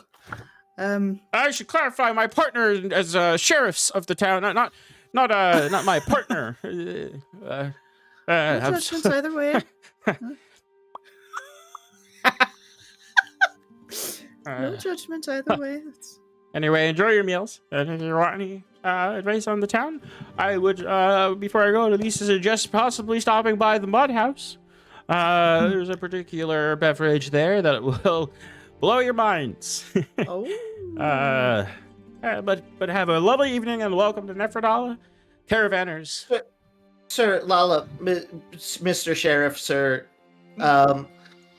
I wanted to bring to your attention, we were accosted by a bunch of brigands on the roads on the way here. I think there was an undead monster with wings, and it was terrifying. You know, if we didn't have such able-bodied adventurers traveling with us, I'm sure we would have all died. Do you know anything about them? Have you seen anything like that around here? Oh, yeah. Katya and I have been trying to oust them for a while now, but you know, we just finished clearing the swamps of some of the more nasty blood creatures that were around here. They've been plaguing it for 30 years. It's taken us a long time to root them out, so that was kind of taking our priorities. But yeah, they're from a little north of here. Some of their camps are in the swamps. You know, they harry and tarry the gap of storm rain, trying to get through, set themselves up in southern Honduras. They don't have a lot of issues with us, so we don't actually have to deal with them that much, though we are trying. Katya over there, she's very impressive. She's my best friend. Do you think that possibly there was any sort of bounty that we can cash in on from almost defeating certainly. those folks? Almost certainly. If you have proof of defeating them, I'm sure the Duke of Stormrain and his people would reward you greatly. Ty looks at everyone else. Did anybody take anything? Giuseppe's like, No. jumped up and is like, shit. You see Gusteau goes, I'm pretty sure the Duke's gonna trust his daughter if we said we killed the guy.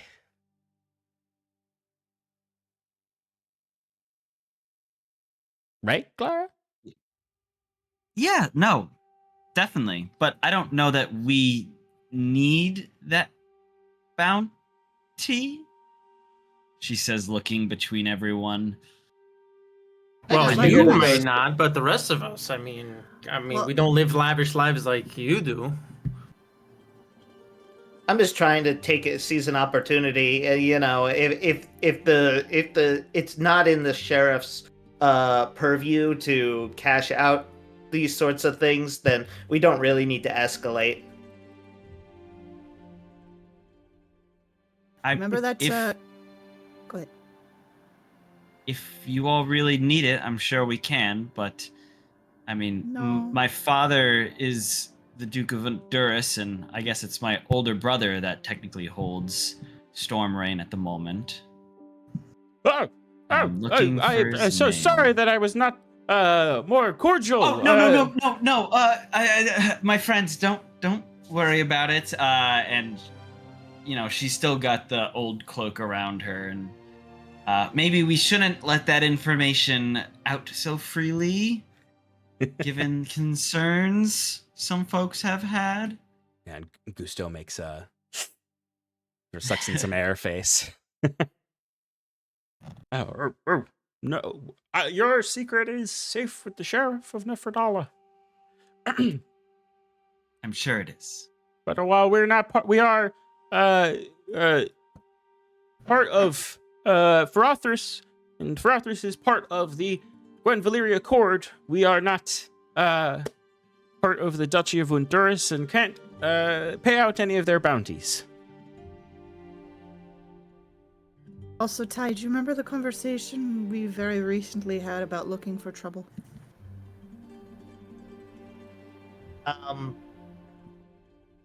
Yeah, but I figured this isn't really looking for trouble. It's just making the best out of a situation that we were already a part of. Oh, you won't find any trouble in Nefradala. The last 30 years, we've been building up the place and routing out all the criminals. Although the Drowned District does still have some nefarious markets in it that we're working on. But the new council is a little more concerned with other things. I say new. I keep saying new. They've been in the council for 25 years. But if you need anything, and he does, whenever he looks around, he does not look at any of you straight to your face, because at this point you can tell that he is probably 80% blind. But he has daggers at his waist. He is wearing leather armor. It looks like someone polymorphed a rogue into an axolotl. He says, "I'll leave you to your supper."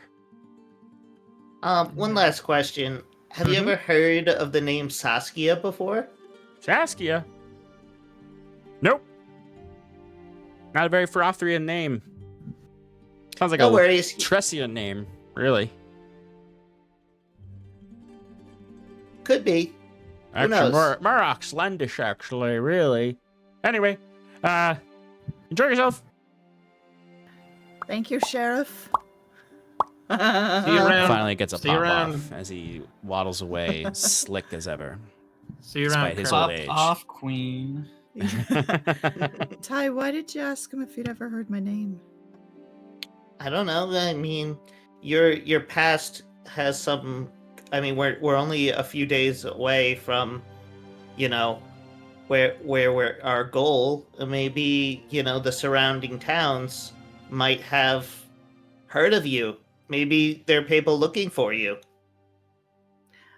That's fair, but like I said, they won't know me by that name. I chose that for myself. I appreciate what you were trying to do, though. I do, but I don't know what I was called before.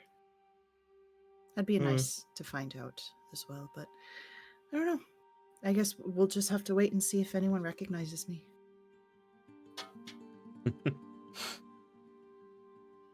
But it gets a little rowdier in here as more of the caravanners come for a drink and food.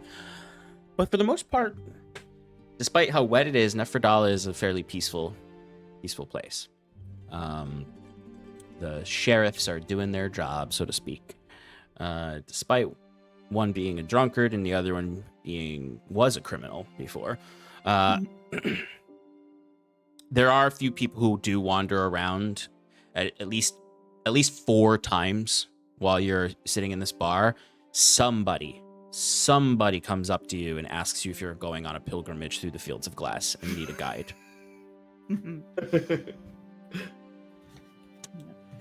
We've got great prices for pilgrimage to the Moon Temple. No, Or the monastery. They've started to accept tourists. Great prices. Oh. We're all right. We've got a journey we're already on, and it is not that one. Well, if you need anything, I'll be right at the end of the bar. And don't listen to that guy over there. He's going to lie to you, charge you too much, or he's going to leave you in the glass. Mm. And it's like 20 minutes later that other guy comes up to you. He's like, are you looking for a guide to the Moon Temple in the Fields of Glass? No, we're okay. Thank you. Goodbye. We just like to enjoy our evening. We've got great prices and our own caravan.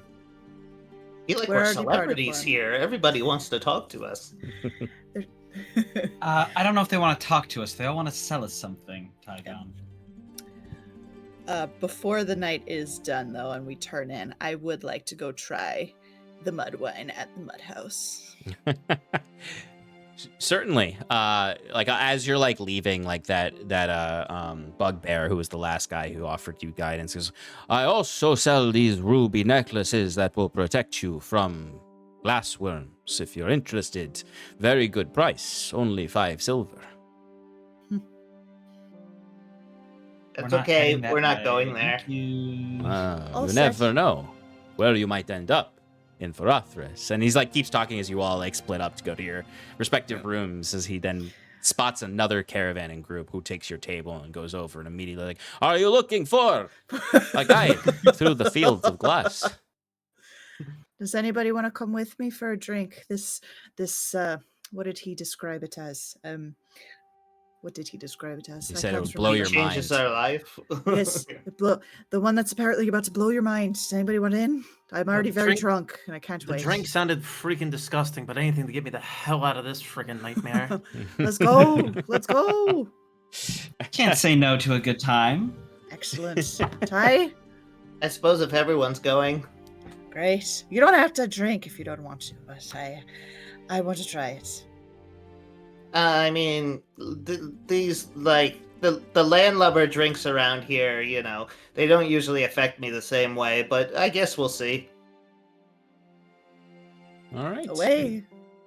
When you go to the mud house, while the exterior does just kind of look like a hut-shaped mud tower, there are several there's like some smokestacks coming out of these sort of conical chimneys. And when you get inside, it's actually very warm and comfortable in there. It's like more cozy even than the Laughing Serpent. There are a ton of Axelborns in there, as well as there are Dragonborn and Goblinoids there as well. And some other non-beast folk as well. But you can see there are these like beautiful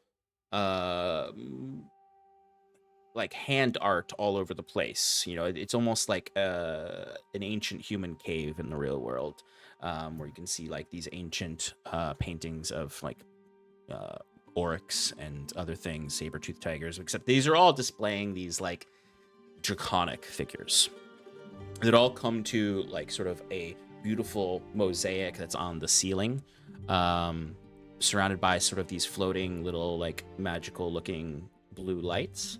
That shows this image that looks like this sort of hybrid between a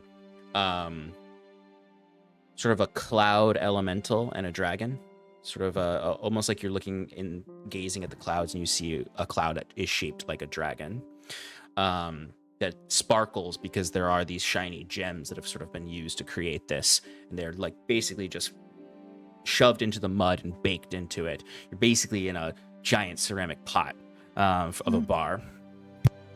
As at some point, for the very low price of 2 copper, you can take a glug, as they call it, of mud wine from these very large urns of the same kind of clay that have similar carvings in them. As the room is just like filled with a chorus of pops from these Axelborns, just between every other word. But Cheers, everyone. yeah, there is this sort of like sage-like Axelborn who looks just as old as Lollop, kind of wandering around in this robe with this staff that has the gems pushed into like a ceramic head to the staff that has these floating little blue wisps around it, as the sage-like Axelborn goes, "Now that you have had the sip, the glug of the mud wine, you can take a place in any of the alcoves and just rest and enjoy the peace and visions." Visions. Oh fuck. Does this have any spiritual connotations? Like, You drugging us with this? Not at all, good sir. It is a mere mixture of alcohol, waters of the swamp, and hallucinogenic algae. I'm sorry, wait, hallucinogenic, you said? Hallucinogenic algae. Oh, A tradition of the Axelborn we share with all guests who come and share our hearth. Certainly someone told you. yeah, I mean, there are a lot of cultures that use hallucinogenics, and he goes on like this whole like religious tirade. And you all, if you find a nice place to rest, would undergo some hallucinogenic visions. Everyone give me a Constitution saving throw. Ty, you have advantage. Dang. Okay. 13. 11. 17. 21. Nice. What did you get, Mike? 11. 11. Okay. So you all passed. So no one throws the mud wine back up.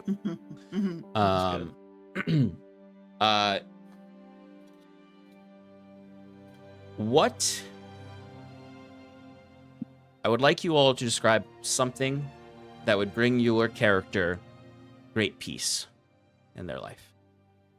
Something that would make them feel safe and calm.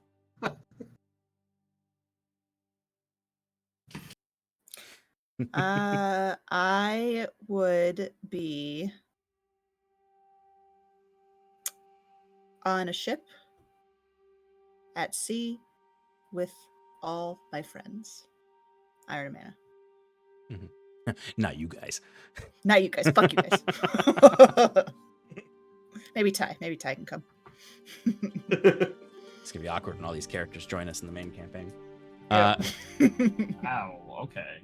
It's aggressive, Saskia. I thought you said you weren't being a judgy bitch. I'm no, but yes, mainly Iron and Mana. If they want to be there too, they can. I don't know On the if ship. Clara wants to. So I'll describe Saskia's visions while you guys think about your own peaceful inspiration. Saskia, you would find yourself it's not really like you are like fully in a scene where you're on a ship, but there's the sensation of this at sea. And it starts off with you just feeling like you're floating on your back in the ocean. And then like your visuals kind of meld into like you're floating on an endless sea of stars. Like the sea is perfectly reflecting the night sky.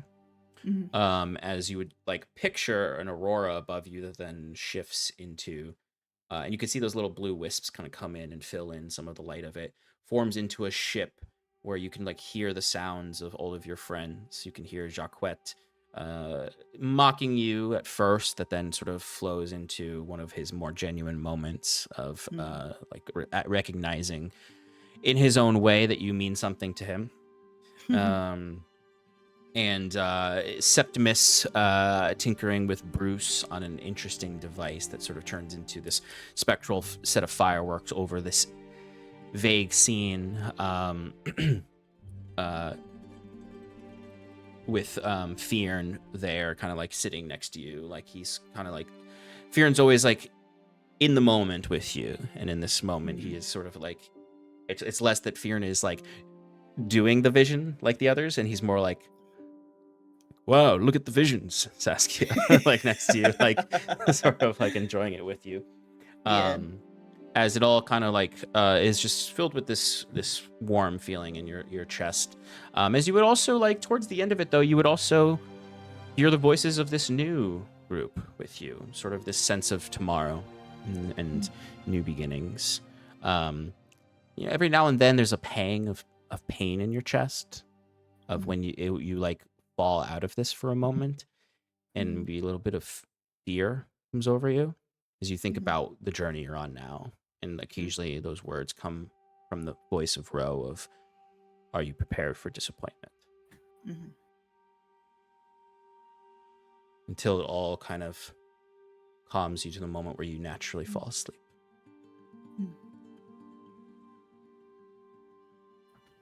Who's next? Ty is just straight up like in outer space. Like he you know, like one of like he just like it looks like he's on his ship and he accidentally like trips and then it just like flips him up into the air and he starts rising and he just rises all the way into outer space and he's just like floating in the stars, like jumping on planets and galaxies and stuff like that. A Bag Raider song is going on in the background. And Absolutely. Yeah, it's just a good old time. Yeah, as Ty, you float into the very stars that you believe determine your fate and hold futures, pasts, and presents alike. As you also get a sensation that you are simultaneously a child, you're simultaneously an old turtle, and you're simultaneously your own self-turtle, and then every age in between, and you are at all times Ty at every age, and also Ty when he's ego returned death. to the... Yeah, Ty is undergoing some ego death. As you are... at a certain point, you see a three-eyed goat man, who then very quickly disappears as soon as you make eye contact with him. And, very good. And you are, but eventually the stars dissipate into the end of all time, and you drift to sleep. Very good. Clara or Giuseppe? Clara's safe space is Stormrain Keep, back in her in the library there, where she is a child again, sitting on her mother's lap reading a book, while she can smell her father nearby drinking his whiskey and cigars, and the sound of her brothers probably fighting with swords as she reads a book. Absolutely, and you feel a sense of this safety will never end. You will eternally be in the comfort of your family, free of conflict, free of those who would deem to take everything away from you. With the smell of parchment, candles, cigars, whiskey, and the clang of your brothers fighting. Before the candles drip to their ends, and are replaced with the blue lights of the Axelborn that then sort of hover around you until you drift to sleep. Little Seppi?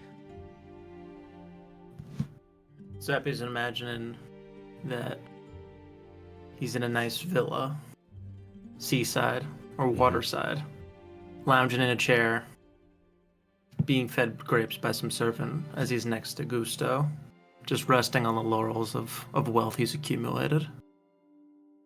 Absolutely, and like you and Gusteau are almost your hallucinations are almost melding in that way, where you are laying together in comfort, as you both are conveniently imagining the same thing and envisioning the like literal, like in this vision, it like gets to an absurdist point where you are literally laying on a pile of gold and platinum, Yes. while, by this seaside villa, where you can see. Yes. Yeah, go ahead. Oh, go ahead. No, you go ahead. I was gonna say, and cut to like right next to us. There's also like a little mini pile where there's a fattened Simon, just sucking down nice cheeses. Oh yeah, absolutely. Simon Simon is like one of those like overweight like 14-year-old dogs that gets everything that they want. And is just like he's got it's not just mousetrap cheese. He's got fine aged smoked Goudas here. He's got some of the best cheeses of the land, or at least what you believe the best cheeses in the land are. Yeah. That you can get. He's got mozzarella. He's got parmesan, pecorino. Yes, as you can smell the Parmigiano Reggiano. you can smell the Vermilcian cooks cooking up the best dishes of the Enduran southern Enduran variety. And like all of it, like sort of like the gold sort of like melts into this like warm, bubbling, like hot tub like water that you then kind of like feel kind of overcome you as it all kind of dissipates into this feeling of love and safety, because you have gotten everything you need and you will never be desperate again. As you all drift to sleep, and the nice rooms you paid for go slept in. As you all wake up in the mud house the next morning, feeling quite refreshed, like where like your like aches in your body that were from the battle are gone. You feel live. You feel like you've been stretching for days, like you've been through some physical therapy. Seems to be a rejuvenating effect to this mud wine. As you all wake up with 5 temporary hit points. Wow.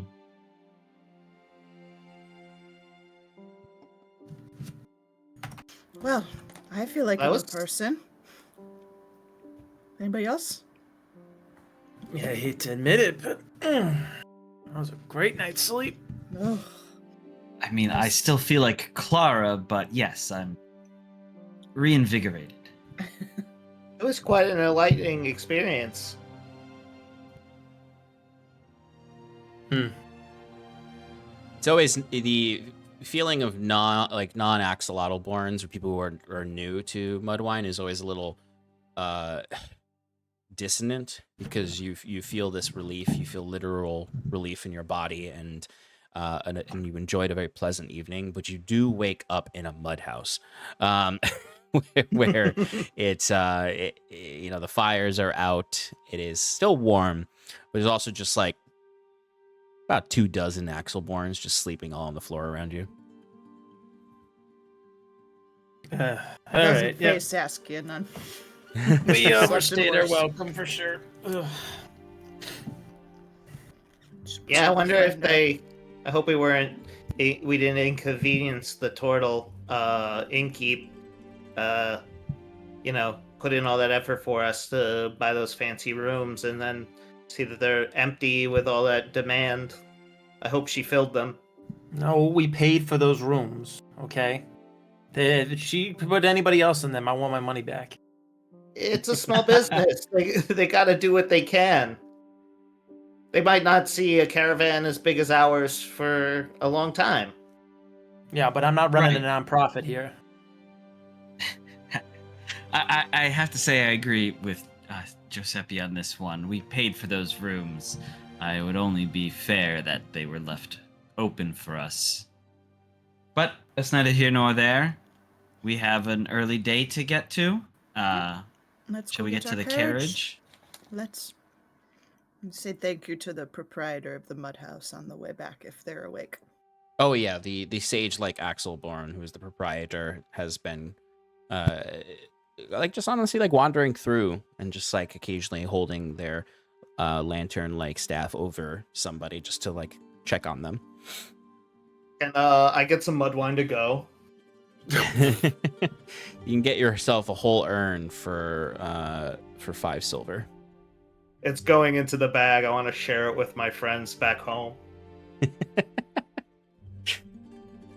Ty went on his first adventure and he came back with shrooms. Anyway, I don't know. Somebody in the party also bought a jug of. It was mud probably wine. Wiswick. It was- I think it was me. Anyway, you get back Don't we- to the caravan. It only hallucinated his ascension. You guys actually are like kind of have to rush back. You slept longer than you intended to because of how peaceful it was, but you don't miss it. You get there. The good thing is that you didn't take anything really with you other than your personal effects off of your carriage. So the horn blows, and the last leg of the journey in Ferothris begins.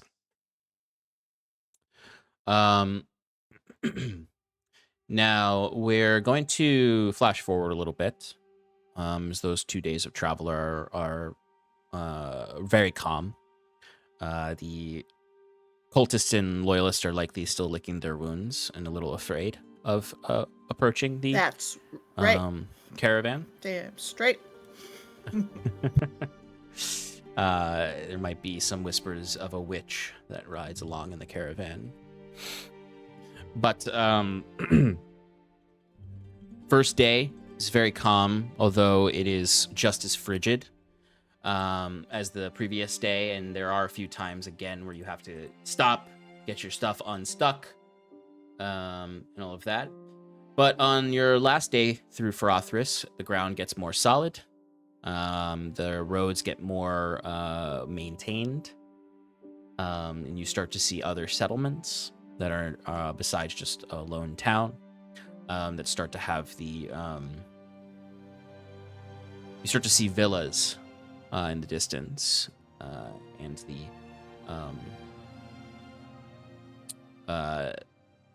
smokestacks and dormant farmlands, as you get away from the swamp and into the grasslands of southern Honduras. In the distance are very tall and jagged mountain peaks and stony hills of the Heathring Mountains. And you start to see systems of watchtowers that have this sun-bleached stone to them. Some of them you look and you're like, is that a ruin or is that an operating scout tower? Clara, you know that a lot of these are no longer operated because of the long-standing peace with Ferothris in the Gwenvaleria Accord. Probably about half of the old Stormrain watchtowers are actually occupied with a garrison these days. And they're smaller garrisons than they were in the previous era. And you know that you get to a point in the evening where the caravan stops, and in the distance, Clara, you can see the lights of Stormrain on the keep up in the roots of the Heathring Mountains.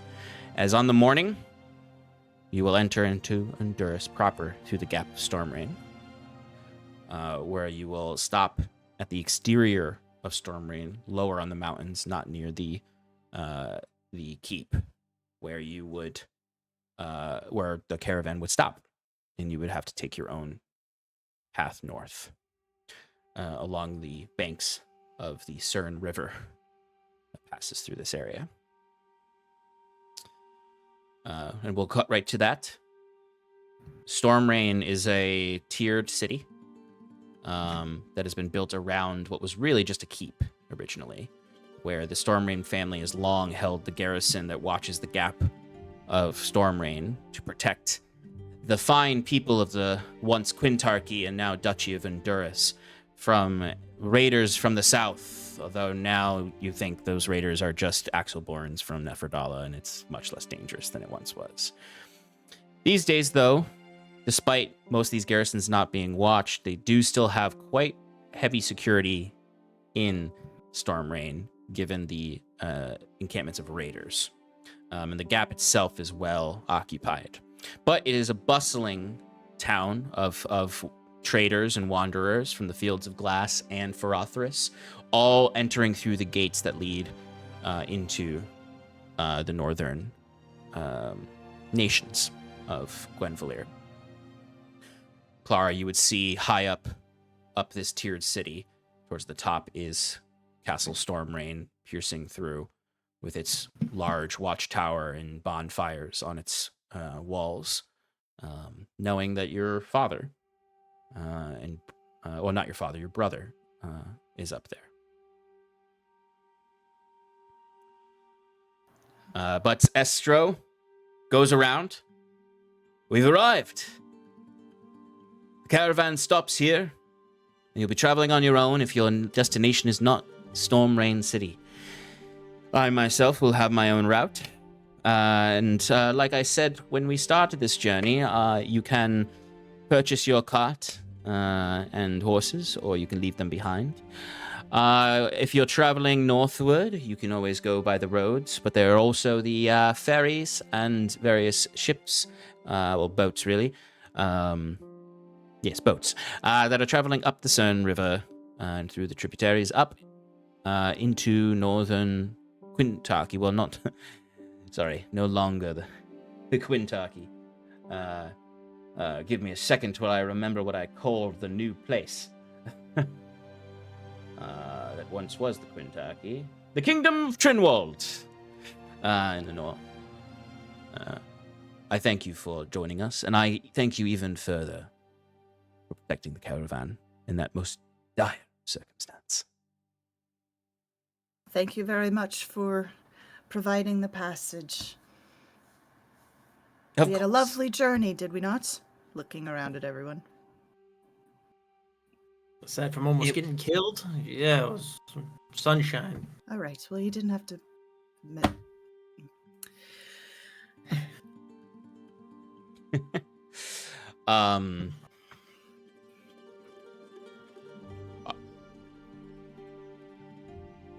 Yes, we did not resolve your heist. Yeah, Mm. I know. Would you have liked to have attempted that in the 2 days leading up to this point? Probably. If they're never gonna come across these people again. You will Yeah, I not think come that across is these your people chance. again. Now would be Yeah. your chance to acquire or make your way in there.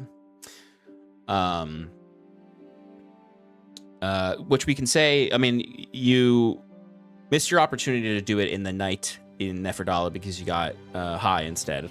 I But did. there I are did. I two mean, fu- honestly, that could just be it. There are 2 full days where you could have attempted to get those keys off of that guard and made your way into the Great Wagon.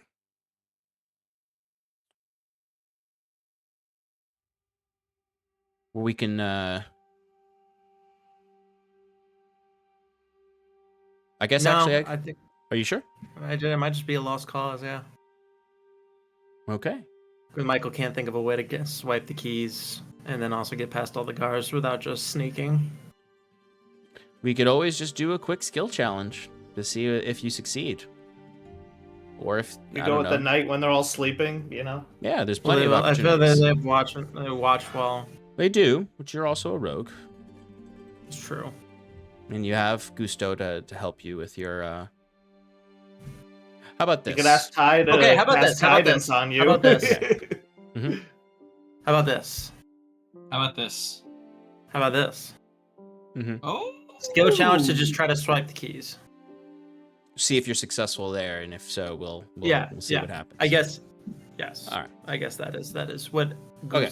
that is what would try to do. Okay. So go ahead and give me a. Actually, you know what? I'm gonna roll something first, and that's gonna determine whether or not you have advantage on this first roll.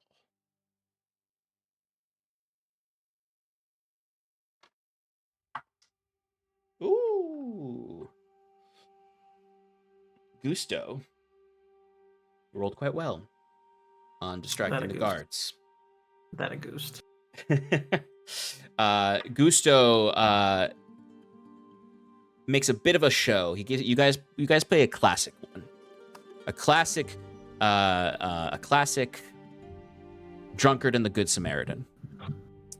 where Gusteau is going to perform to his best abilities his drunkenness to try to distract the guards while you come over to deal with this drunkard and kind of get close into the situation in a little bit of a tussle to try to protect this man from himself. So go ahead with advantage. Give me your sleight of hand roll. Yeah. Okay. Oh, Holy shit. it's a 36. Hubba hubba. So during Le'Veon this... Rose starts playing.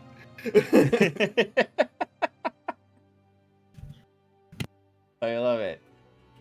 So during this time, Gusteau is, playing up his drunkenness, and he's coming up and he's just sort of like harassing the guards in a way, and he's just sort of like, hey, you guys, where do you even, he goes into it, and you're able to kind of come up and like excuse him, but also reprimand him, say like, oh, this is, I'm so sorry, you can say things like that. And as you're doing that and kind of get him to like step away from the guards and step to the side where you're like, I'll get to you. You kind of go up to the guards and shake his hand to be like, thank you for protecting the caravan kind of thing.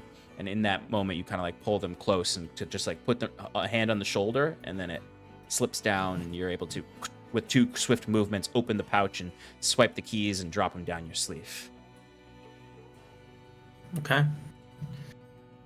What do they look like? Do they look somewhat ornate, or are they just pretty? They're pretty regular. They're very unassuming, I would say. Like they could look like just someone's keys to their house, but one of them unlocks the caravan, or at least the area where you think the good stuff is. The good stuff. Mm-hmm. How many people watch the caravan at a time? They have a shift of 2 guards. They have several shifts of them, and it's not like a long rest where it's only 2 shifts. They have 4 shifts through the night.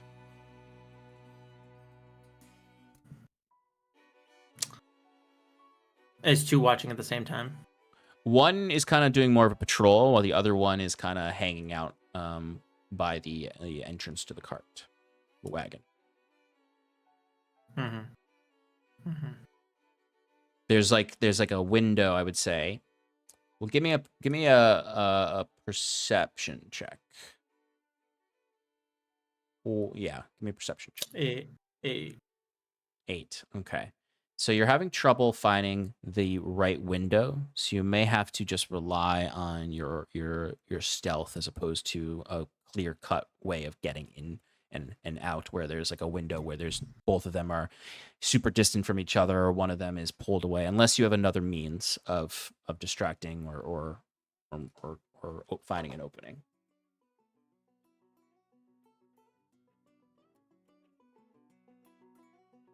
How about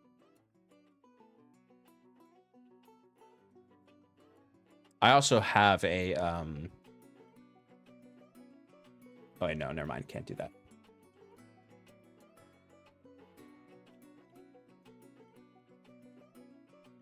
I know that look. How about okay, how about this? Okay. Since this is a little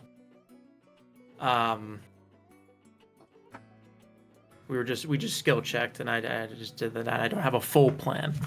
Why don't we take the grabbing of the keys? Mm-hmm. I'll accept that as a win. Okay.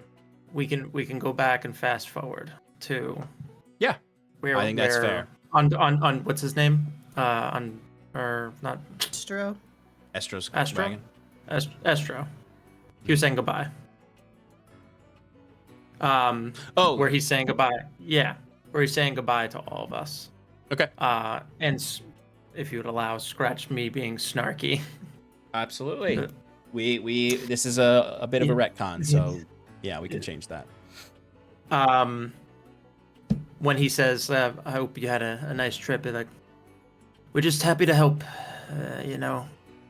It's pretty dangerous out there, and I consider yourself lucky that you had some skilled people like ourselves to be on the road. I hope you have your best of travels by yourself. with the gang that you have with you. I'm glad actually you came here. My friend got a little drunk last night, so we were passing by the carriage, and I couldn't help but to find these keys that were on the floor. These happen to be for the carriage, are they? Huh.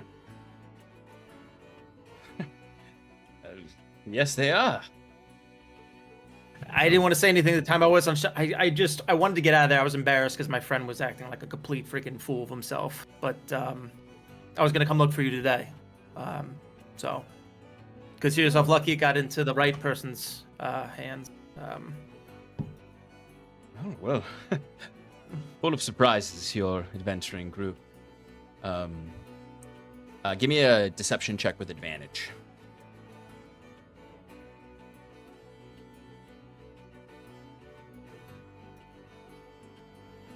Oh.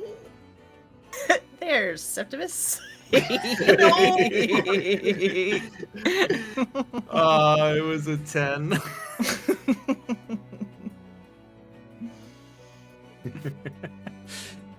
He does look at you very suspiciously at first, because he's like, yeah, I literally just reprimanded my guardsman for losing that key this morning, and having to literally break the lock on my own wagon to get into that space.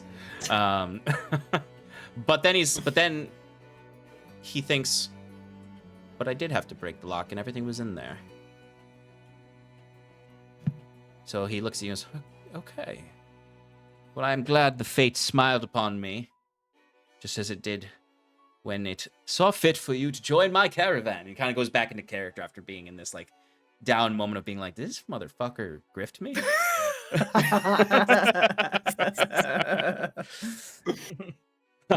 But he does thank you graciously. And he says, Your thanks are appreciated.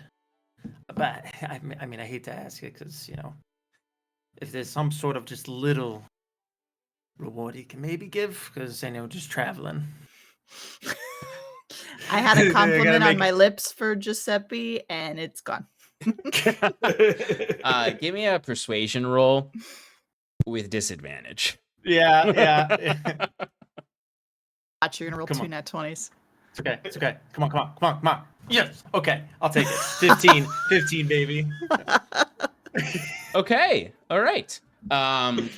That's good with a disadvantage. He looks at you, and he absolutely, in the first moment, he like anyone watching this exchange would see that he starts to roll his eyes. But then he does a flourish in his showman-like way where he rolls his eyes and then turns it into a bombastic presentation of well, of course, my friend. You deserve more of a reward than just free porridge, all of you. Oh. What, if anything, would help you in your journey north that I potentially can offer you? Could, of course, just give you a bag of silvers, if that is your desire. I look at Clara and say, well, would it be helpful to have this cart, or is there a better mean of transportation? I think it's a caravan. Carriage, fuck. Carriage. I mean, we could... Didn't you pay for the carriage in full at the beginning? I think it was a I rental. don't remember. Yeah, you did rent it. Okay. Well, we can easily get horses or something from the city if need be, but going up the rivers might be nice and a little relaxing. It's not as dangerous, and you can see a bit of the country. And if that's too Yeah. much of an ask, we could always return the carriage. We're heading back the same way we came, I assume, when we're done. Well, it depends on when you're traveling. Perhaps when you come back, I'll be here again. But interesting that you say you'd like to go up the river. I happen to know a captain, and perhaps I can secure you free voyage north as a reward. That would be Perhaps cover wonderful. your voyage if my old salty friend doesn't want to give me the discount. That would be wonderful. Thank you very much. Absolutely. Well, I will go now and speak with my friend Albrecht Jr. And perhaps we'll be able to get you a journey north. Well, patience talk. I will secure you a boat north. How's that sound? Beautiful. Excellent. I'll meet you back here in the courtyard midday. All right. Ha! Fantastic! Good work, As he- Giuseppe. As he wandered away, and you can hear him say, Brian!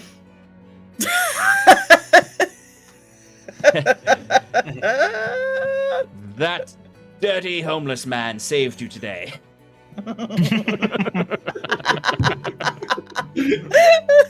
I officially unfire you. As soon as he gets out of earshot, Tatsumi is just like, he's just been like smiling like this the whole time. And he just goes, son of a bitch, I should have robbed him blind. As he realizes he lost control of the situation with that 10 initially, which really like fumbled it up. And then like trying to get bounce back with the persuasion, he couldn't wrangle it back in. I love that image. All of you guys like waving at him. Son of a but you have made it to Honduras, the Glittering Dale, secured passage north to Tasaka, and you'll be able to ride the boat all the way to Tasaka, because the Cern River does lead all the way up to that area. In fact, the Tasaka village is on a tributary of the Cern River, so you'll be able to be dropped off pretty close to your destination. And it should be way more relaxing and typically more safer, truthfully. So I think, though, that's where we're going to call it for tonight. As we approach 10:30, and we'll pick that up. We'll pick up next week as you are boarding the river boat heading north, where we will rather swiftly get to Tasaka. So get ready, Shannon.